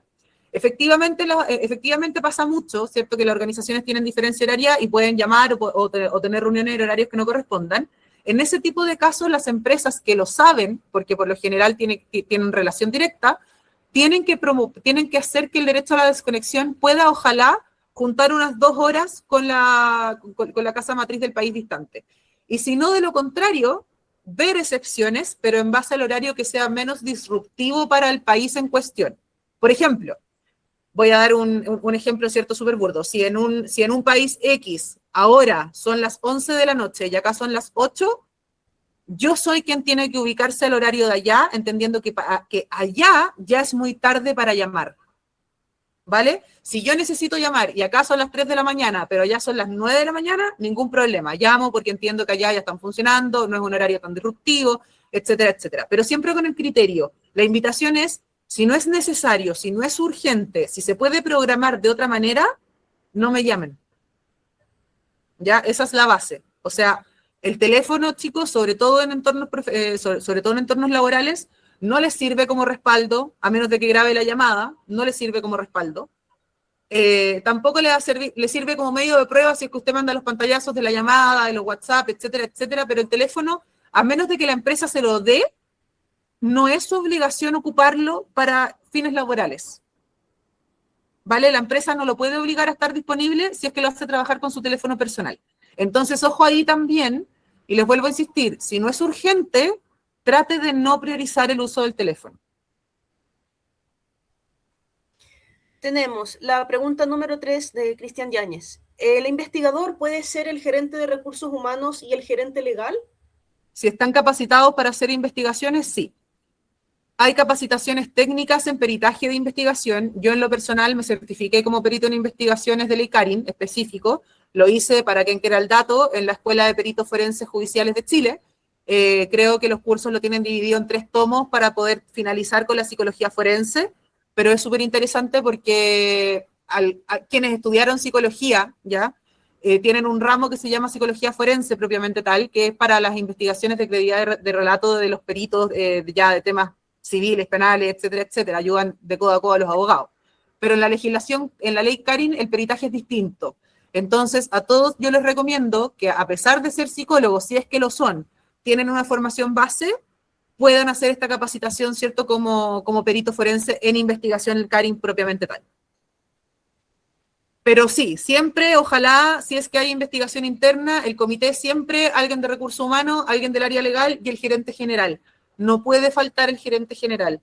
Ya eso es súper importante. Así sea una empresa de 3.500 colaboradores o una empresa de 2, el gerente general tiene que estar en el comité. Así sea para discutir lo que descubrieron y las sanciones propuestas, pero él tiene que participar de la decisión. Muchas gracias. Silvana Poblete nos dice, pregunta, ¿qué pasa con las denuncias falsas, en la etapa posterior a la investigación? Mira, las denuncias falsas en la legislación propiamente tal no están tipificadas.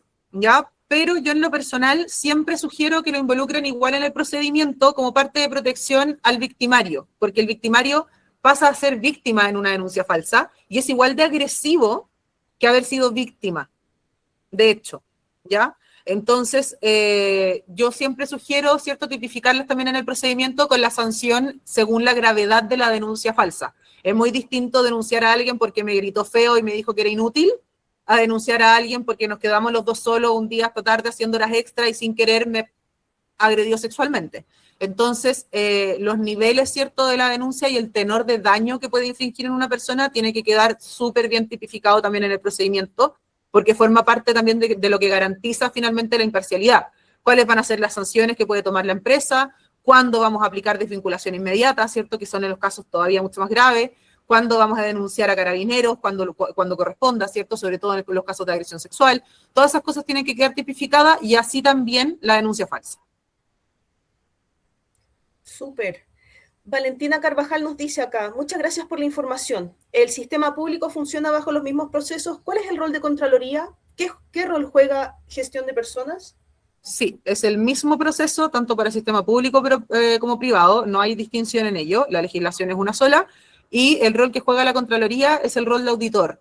Ya la Contraloría va a auditar que estén todos los documentos, la documentación habida y por haber, que se hayan hecho las medidas de resguardo que se tenían que hacer, que las medidas de resguardo, recuerden, las medidas de resguardo tienen que quedar documentadas en la investigación y tienen que quedar documentadas de por qué se tomó esa medida de resguardo y no otra, cuánto tiempo va a durar esa medida de resguardo, porque es temporal, y las partes tienen que estar de acuerdo o sentir que no existe un menoscabo en la medida de resguardo.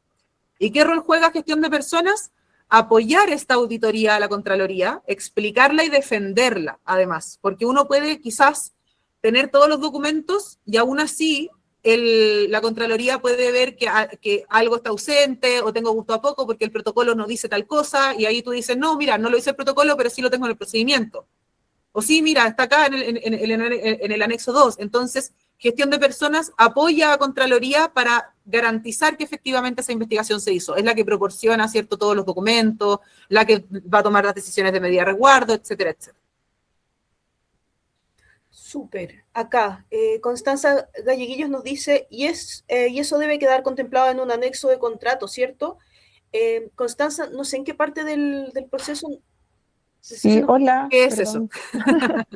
Sí, Hola, Constanza. hola, sorry, ya es que lo hice como que llegué y le puse la pregunta, pero no caché que iba a quedar tanto más abajo que la pregunta inicial. Era el anexo de contrato respecto de la desconexión con el tema de como uso horario. Em, Mira, puedes hacerlo como un anexo de contrato de trabajo, pero no es necesario.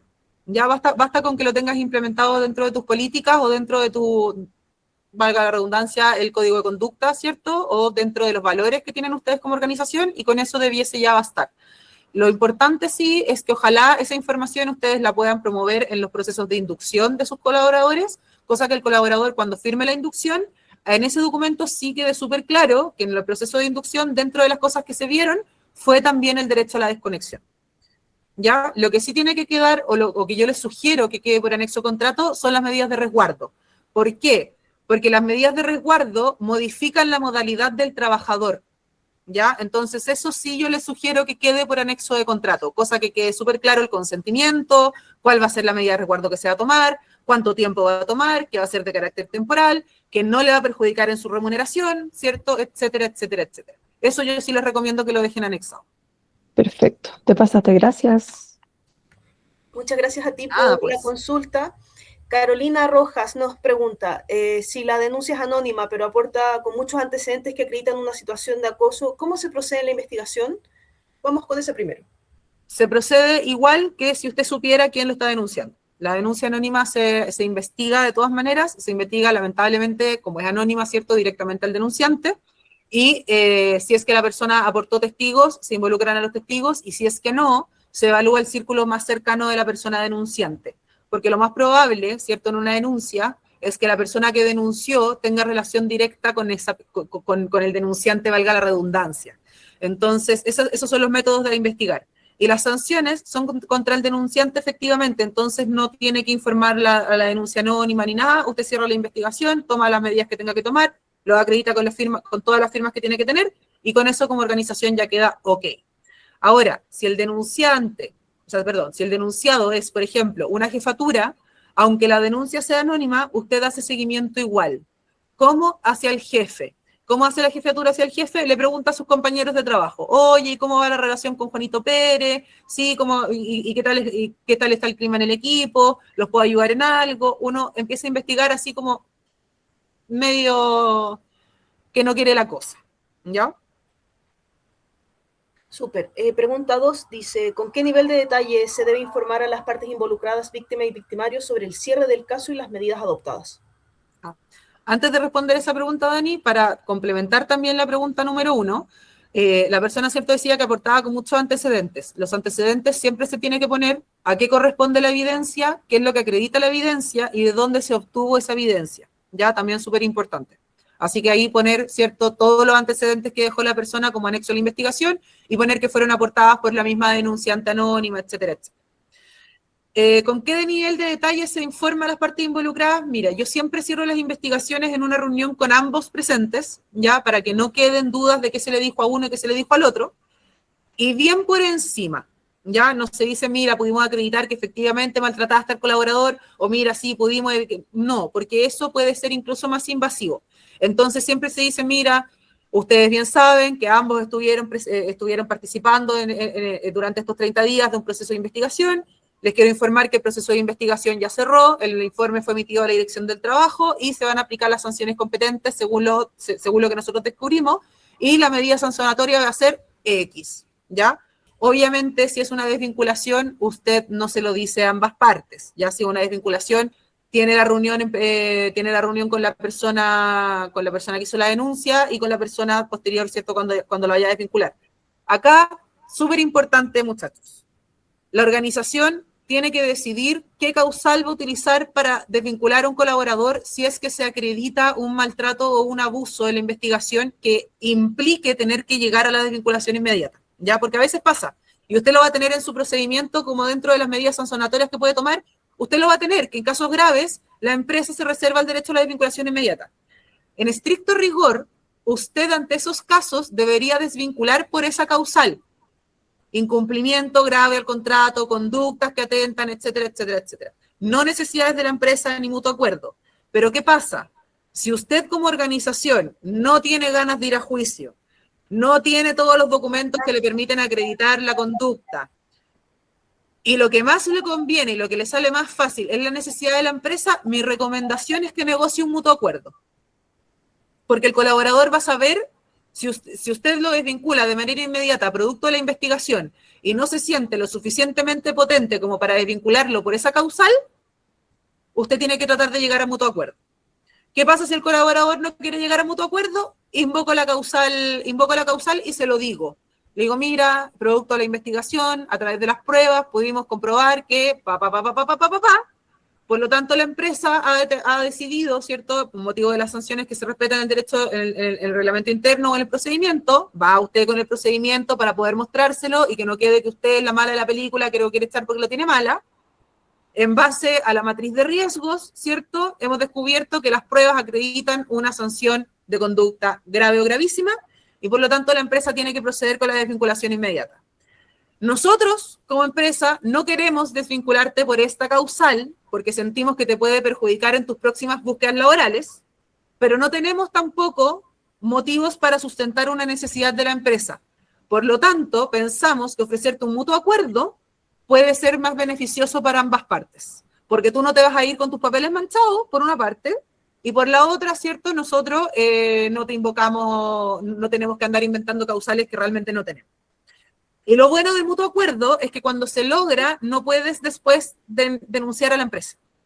El mutuo acuerdo, entre comillas, como que te amarra, ¿vale? Entonces, la idea para una investigación que lamentablemente da con la gravedad tal en donde se decide desvincular a una persona, la estrategia que yo sugiero a las organizaciones o la conversación que debiesen tener es esa, ¿ya? Ahora, ¿qué pasa si usted desvincula por necesidad de la empresa? Lo más probable, ¿cierto?, es que si el despido es injustificado, el colaborador lo demande por el 30% de recargo si es que él reconoce que hay una investigación probatoria en su contra O si es que sabe las falencias que tiene la organización, diga, la organización no tiene cómo comprobar nada de lo que me dijo, así que yo les voy a tirar una demanda por vulneración de derechos fundamentales porque tengo todas las de ganar.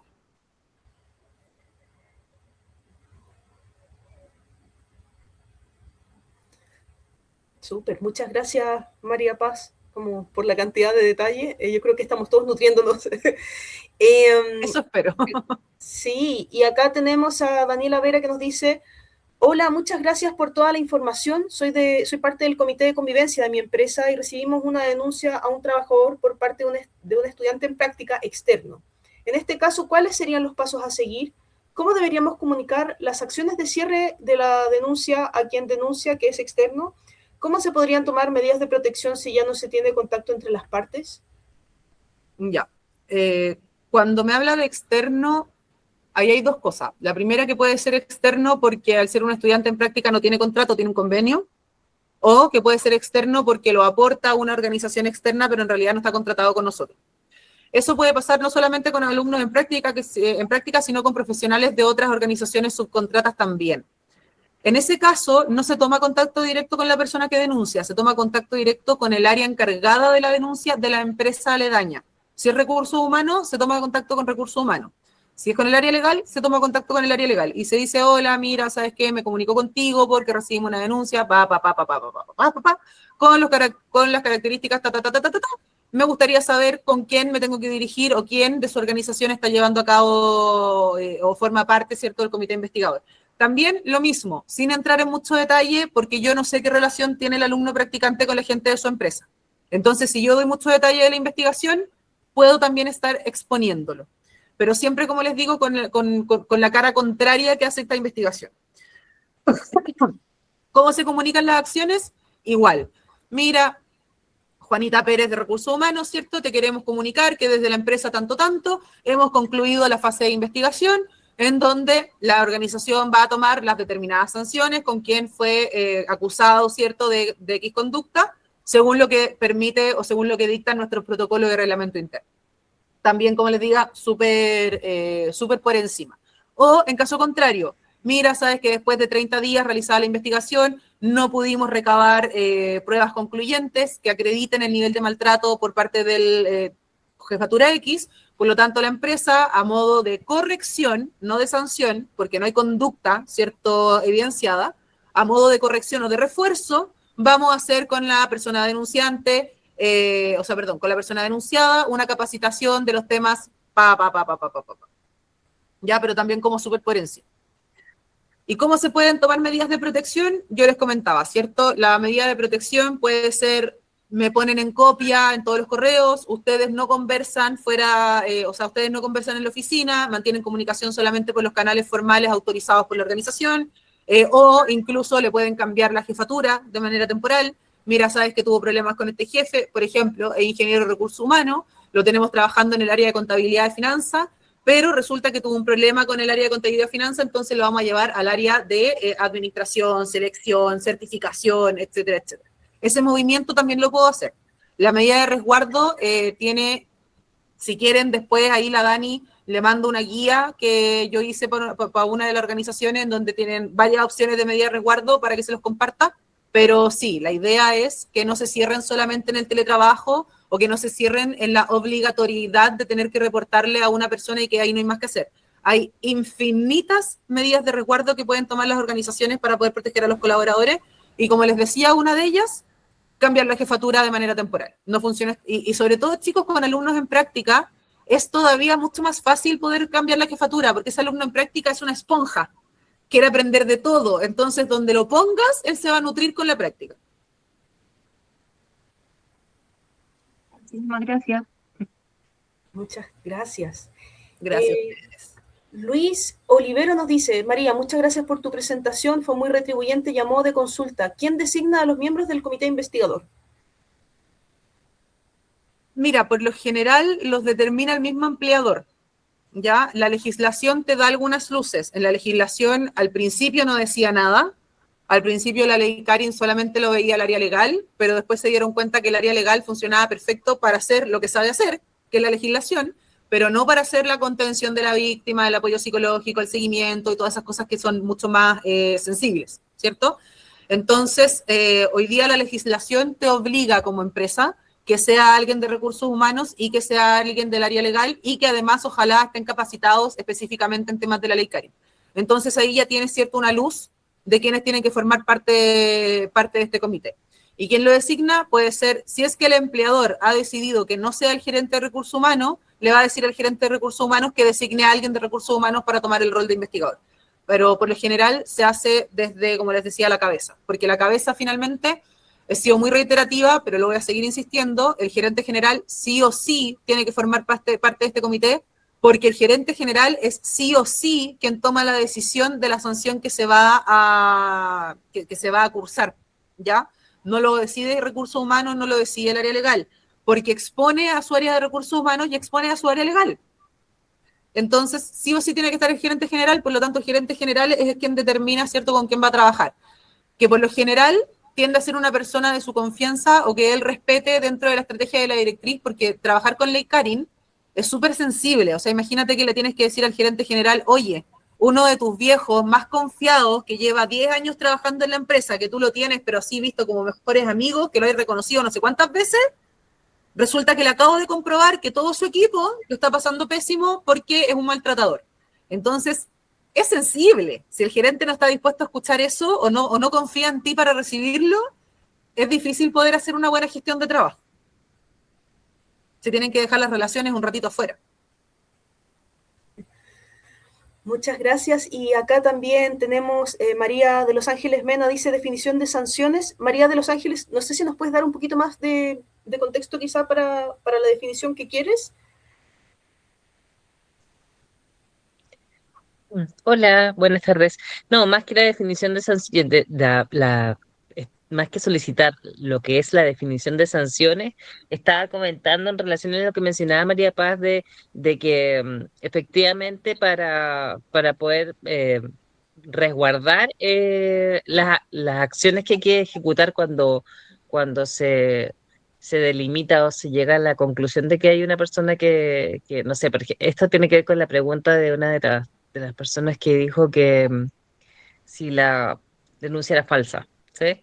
Entonces, en relación a ese comentario es que la forma que tú tienes de poder ejecutar el resguardo para esa persona tiene que ver con definir previamente en el protocolo, o en el procedimiento en este caso, las sanciones. Si no, es como queda un poco a criterio de no sé, de lo que se te puede ocurrir en el momento. Y eso queda súper expuesto también a que después efectivamente te puedan realizar una demanda por vulneración de derechos fundamentales. Correcto. Súper importante lo que dice María de Los Ángeles, porque efectivamente es así. ¿Y por qué? Yo les comentaba, ¿cierto? Los principios rectores, usted en su procedimiento tiene que poner cómo los va a garantizar. Lo mismo pasa con las sanciones, porque la sanción forma parte de la imparcialidad. Si yo tengo dos personas que hacen una misma situación, una misma falta, y a uno le paso una amonestación, pero al otro le desvinculo, yo no estoy siendo justa con ambas partes. Por eso les decía, la matriz de riesgo súper clarita en el procedimiento, las sanciones niveladas según la matriz de riesgo, usted ahí pone conducta. La matriz de riesgo, chicos, es una tabla dinámica, o sea, una tabla de Excel en donde usted pone conducta, nivel de riesgo, el impacto, ¿cierto? Lo va ordenando según como usted lo quiera clasificar. Y le va dando nivel de gravedad. Todas las conductas en el grado 1 van a ser, por ejemplo, me gritó feo. Ya eso va a ser una conducta aislada, ya que pase una sola vez. Entonces ya, ok. Si todas aquellas conductas que forman parte del nivel 1 van a ser sancionadas, por ejemplo, con una amonestación por escrita. El nivel 2 es el acoso sexual. ¿Ya? Y el nivel 3 es agresión sexual. Yo en lo personal todo lo sexual lo pondría en nivel 3 porque me parece terrible y soy tolerancia cero, pero si usted quiere, hay organizaciones que de hecho lo hacen.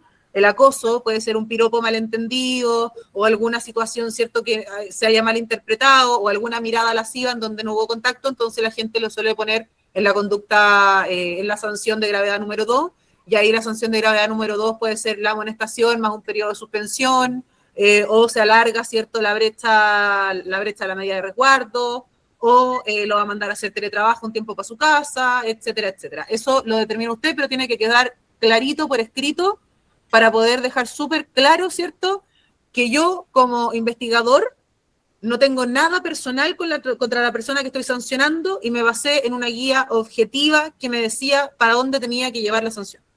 ¿Vale? Muchas gracias por la acotación, María de los Ángeles y María Paz. Y seguimos acá con Valentina Carvajal. ¿Qué ocurre si la Contraloría solicita al organismo investigar y dar respuesta en un periodo determinado y la institución no da la respuesta en el periodo solicitado? ¿Qué pasa con el proceso? ¿Qué acciones podría realizar el denunciante si la institución no inicia la investigación? Bueno, vamos a entender por institución la empresa o en este caso la institución pública, ¿cierto? No el organismo administrador como Mutual y Lach, porque recuerden, ellos no investigan. ¿Qué pasa si no hay una respuesta o periodo determinado por parte de la institución? Tiene que dirigirse directamente a la inspección del trabajo y la inspección del trabajo tiene que proceder a hacer la investigación, ¿ya? Existen esos dos canales. Ahora, ¿qué pasa si es que la empresa, si es que usted hizo una denuncia y la empresa no le contestó y han pasado 30 días y usted va a la inspección del trabajo? Yo le había dicho también que la inspección del trabajo no siempre da abasto para responder. En la página de la ADP, usted ingresa con su clave única, puede ingresar como representante de la empresa y gestionar una constancia de hecho. Ya, la constancia de hecho no es una acusación a la empresa, no es una denuncia, tampoco es una demanda, es simplemente una constancia. Ante la Dirección del Trabajo, quiero decir que con fecha tanto, yo no he recibido respuesta de la denuncia que interpuse a través del canal, con la fecha tanto, me dirigí a la Inspección del Trabajo y a la fecha tampoco he tenido respuesta de la Inspección del Trabajo. Entonces, si el día de mañana usted quiere poner una denuncia, una demanda contra su empresa, usted imprime esa constancia, porque viene con fecha, ya, verificada, y dice, mira, a mí me pasó esto y tengo cómo probarlo porque yo dejé la constancia de que mi empresa no hizo nada cuando yo hice la denuncia. ¿Vale? Y lo otro también que yo les sugiero, si es que pasan los días y no tiene noticias ni de su institución ni de la Inspección del Trabajo, asista a la Inspección del Trabajo a solicitar una tutela laboral para que la empresa no tome represalias con usted estando contratado. Muchas empresas no saben que se puede, o sea, muchos colaboradores no saben que se puede, pero si usted tiene la sospecha de que su empresa lo van a echar por motivos que nada tienen que ver con usted y tiene pruebas de eso, usted puede pedir protección a la Inspección del Trabajo y que usted no lo desvinculen por un periodo de tiempo. Entonces ahí también súper importante con la responsabilidad organizacional. Súper, creo que había una manito levantada. La de María de los Ángeles, creo. Sí, era yo, pero ya no respondiste. Tenía que ver con esto, como el proceso porque efectivamente, María Paz, lo que estás mencionando, esto de que la Dirección del Trabajo, a través de la Oficina de la Inspección del Trabajo, están superadas, es súper real. Sí. Están con un desfase por lo menos de meses para poder comunicarse. Y también está el desfase concreto de la comunicación que pueden ejercer trabajadores, por ejemplo, que han hecho la denuncia en la Dirección del Trabajo y hay un correo para plasmar esa ineficacia en el proceso. Y también lo que está haciendo la Inspección del Trabajo es contestar que ellos definen el momento en que se comunican contigo.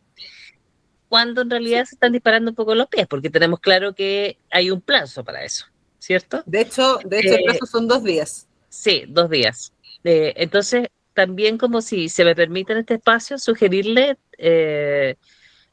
a quienes hagan la denuncia, pero también a quienes somos parte del área de gestión de personas, que si efectivamente no se ha realizado ninguna respuesta, porque mira, por mucho que seamos parte del área de gestión de personas, si el dueño de la organización en la que tú estás no quiere hacer nada al respecto, o vamos a decirlo bien vulgarmente, quiere hacerse largo con la situación, tampoco puedes movilizar mucho más que insistirle en cuáles son todos los riesgos a los que está expuesto, ¿sí?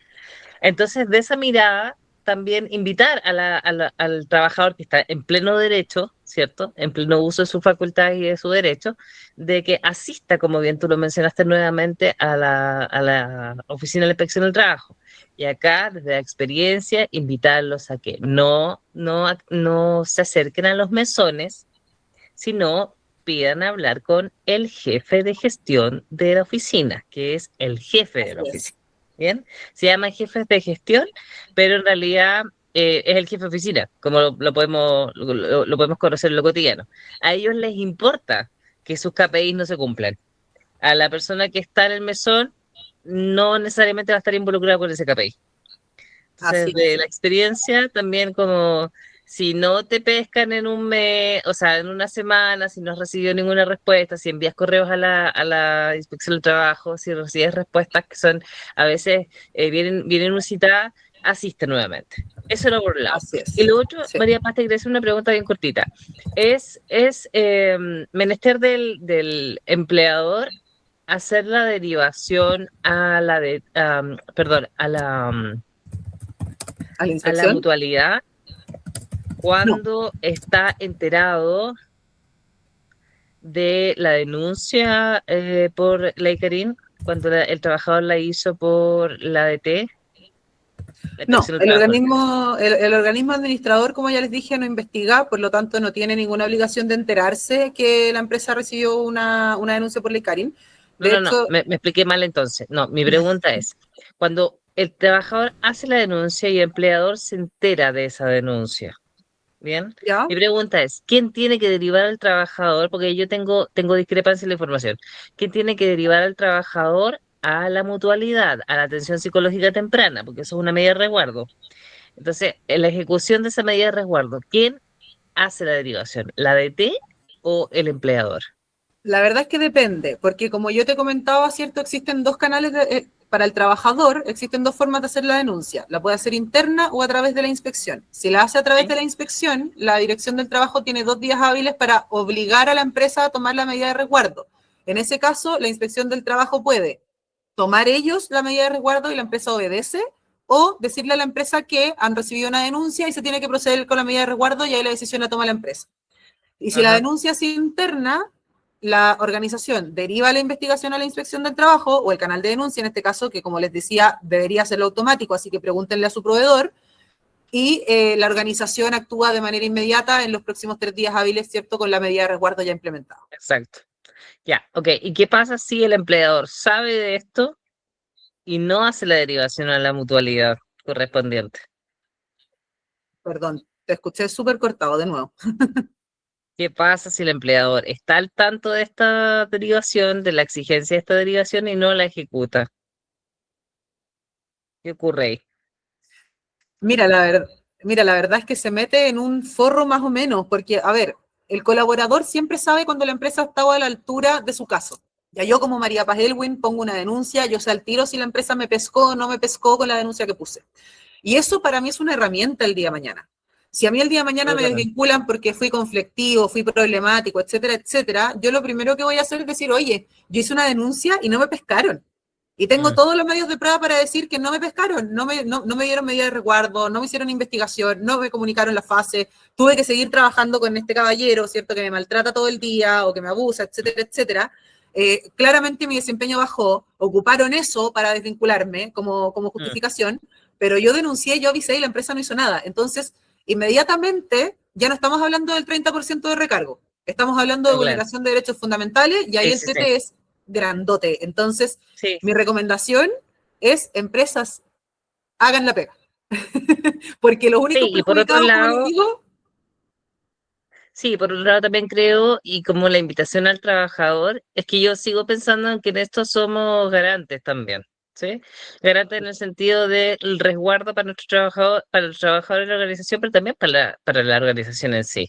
Entonces, por totalmente. más que le repitas a la jefatura o al dueño de la organización lo que tiene que hacer, si no lo hace, también es, y aquí es la invitación, que es lo que yo me he planteado en más de una oportunidad, es decirle a la gente, estás en todo tu derecho a asistir a la mutualidad, que eso es algo que no te lo dicen también, ¿cachai? Así es. Asistir a la mutualidad, anda, asiste a la mutualidad y tú mismo pide la atención psicológica temprana, que es parte de una medida de resguardo. Y de hecho eso también debiese estar escrito en el protocolo, ¿vale? ¿Cuáles Mm, son los canales de atención? ¿Cuáles son los pasos a seguir? ¿Qué es lo que puede pasar si no recibe respuesta de la organización? Todas esas cosas ojalá también estén escritas en el protocolo, porque efectivamente, como bien dice María de los Ángeles, no todo el mundo lo dice y eso es porque no siempre recursos humanos tiene manejo legislativo. ¿Ya? Y los colaboradores no siempre hablan con el área legal. El área legal trabaja como súper solito, con su línea nomás. Entonces también, si no tienen acceso a la información o no la tienen tan asequible, hagan la parte del protocolo, porque no tiene nada de malo que ustedes citen al Código del Trabajo, que ustedes digan cuáles son los canales de contención, que ustedes digan cómo protegerse.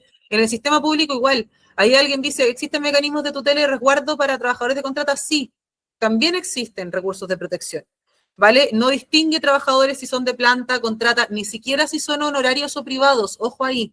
Yo no trabajo en el sistema público, entonces lamentablemente no soy erudita en el tema, pero existen. Así que averigüen ahí cómo lo pueden hacer. Está en el artículo 20 de la Constitución. Dani, te doy el paso para que ya vayamos cerrando. No, qué jornada. Pero me encantaría decir que estoy dichosa, lo disfruté mucho. Faltó muchísima información, así que si se quedaron con gusto a poco, les pido mil disculpas, pero este tema da para hablar infinito. Así que espero haber aclarado lo que más pude. Si quieren saber más, escríbanme por Instagram. Yo soy muy de la onda de que lo bueno se comparte y de que el trabajo en equipo se hace aprendiendo en conjunto. Así que si alguien me quiere escribir algo porque tuvo una duda o le pasó algo en la empresa o no sabe qué hacer, escríbame por LinkedIn, por interno, toda la confianza del mundo, tapíceme preguntas si usted quiere. Sobre todo ahora con el tema del incendio, estoy ofreciendo asesorías gratuitas para los afectados del incendio, así que también ahí para que lo sepa. Y Dani, te voy a dejar el cachito de mandar mi guía y manual de protocolo de Leicarin, que ojalá a todos los que estuvieron presentes les sirva, les saquen el jugo y les signifique, ojalá, una especie de Biblia para poder hacer algo bonito, chicos, algo bonito. Porque al final nosotros hablamos desde parte de vista de la empresa, los recuerdos que tenemos que tomar y todo, pero nosotros también somos colaboradores. Y si yo les pregunto por el chat, ¿quién alguna vez ha sentido que lo han maltratado en la organización o ha tenido que trabajar en entornos en donde lo único que quiere es renunciar, pero no puede porque tiene que seguir pagando cuentas, etcétera, etcétera? Probablemente más de alguno me va a decir que sí. Entonces, para mí en lo personal, se lo dije al principio, disfruto mucho de esta legislación, no solamente por la legislación, sino porque era necesaria. Ya no podemos seguir pretendiendo que una persona dependa el sustento de su vida por cómo nos cae. Eso no es ético, chicos. No es ético, porque esa persona tiene familia, tiene cuentas, tiene que comer, tiene proyectos, tiene hijos, y un montón de cosas, aunque no tuviera hijos, si esa persona está haciendo bien su pega y no tiene problemas con nadie, y a usted no le cae bien, usted es el que se tiene que tratar. ¿Vale?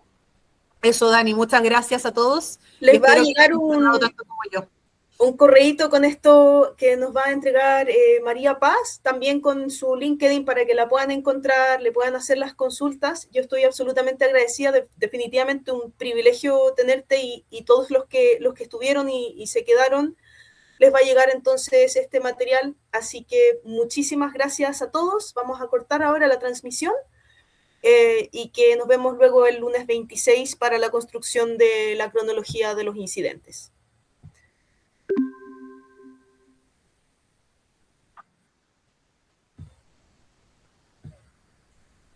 Chao a todos, estén muy bien, muchas gracias.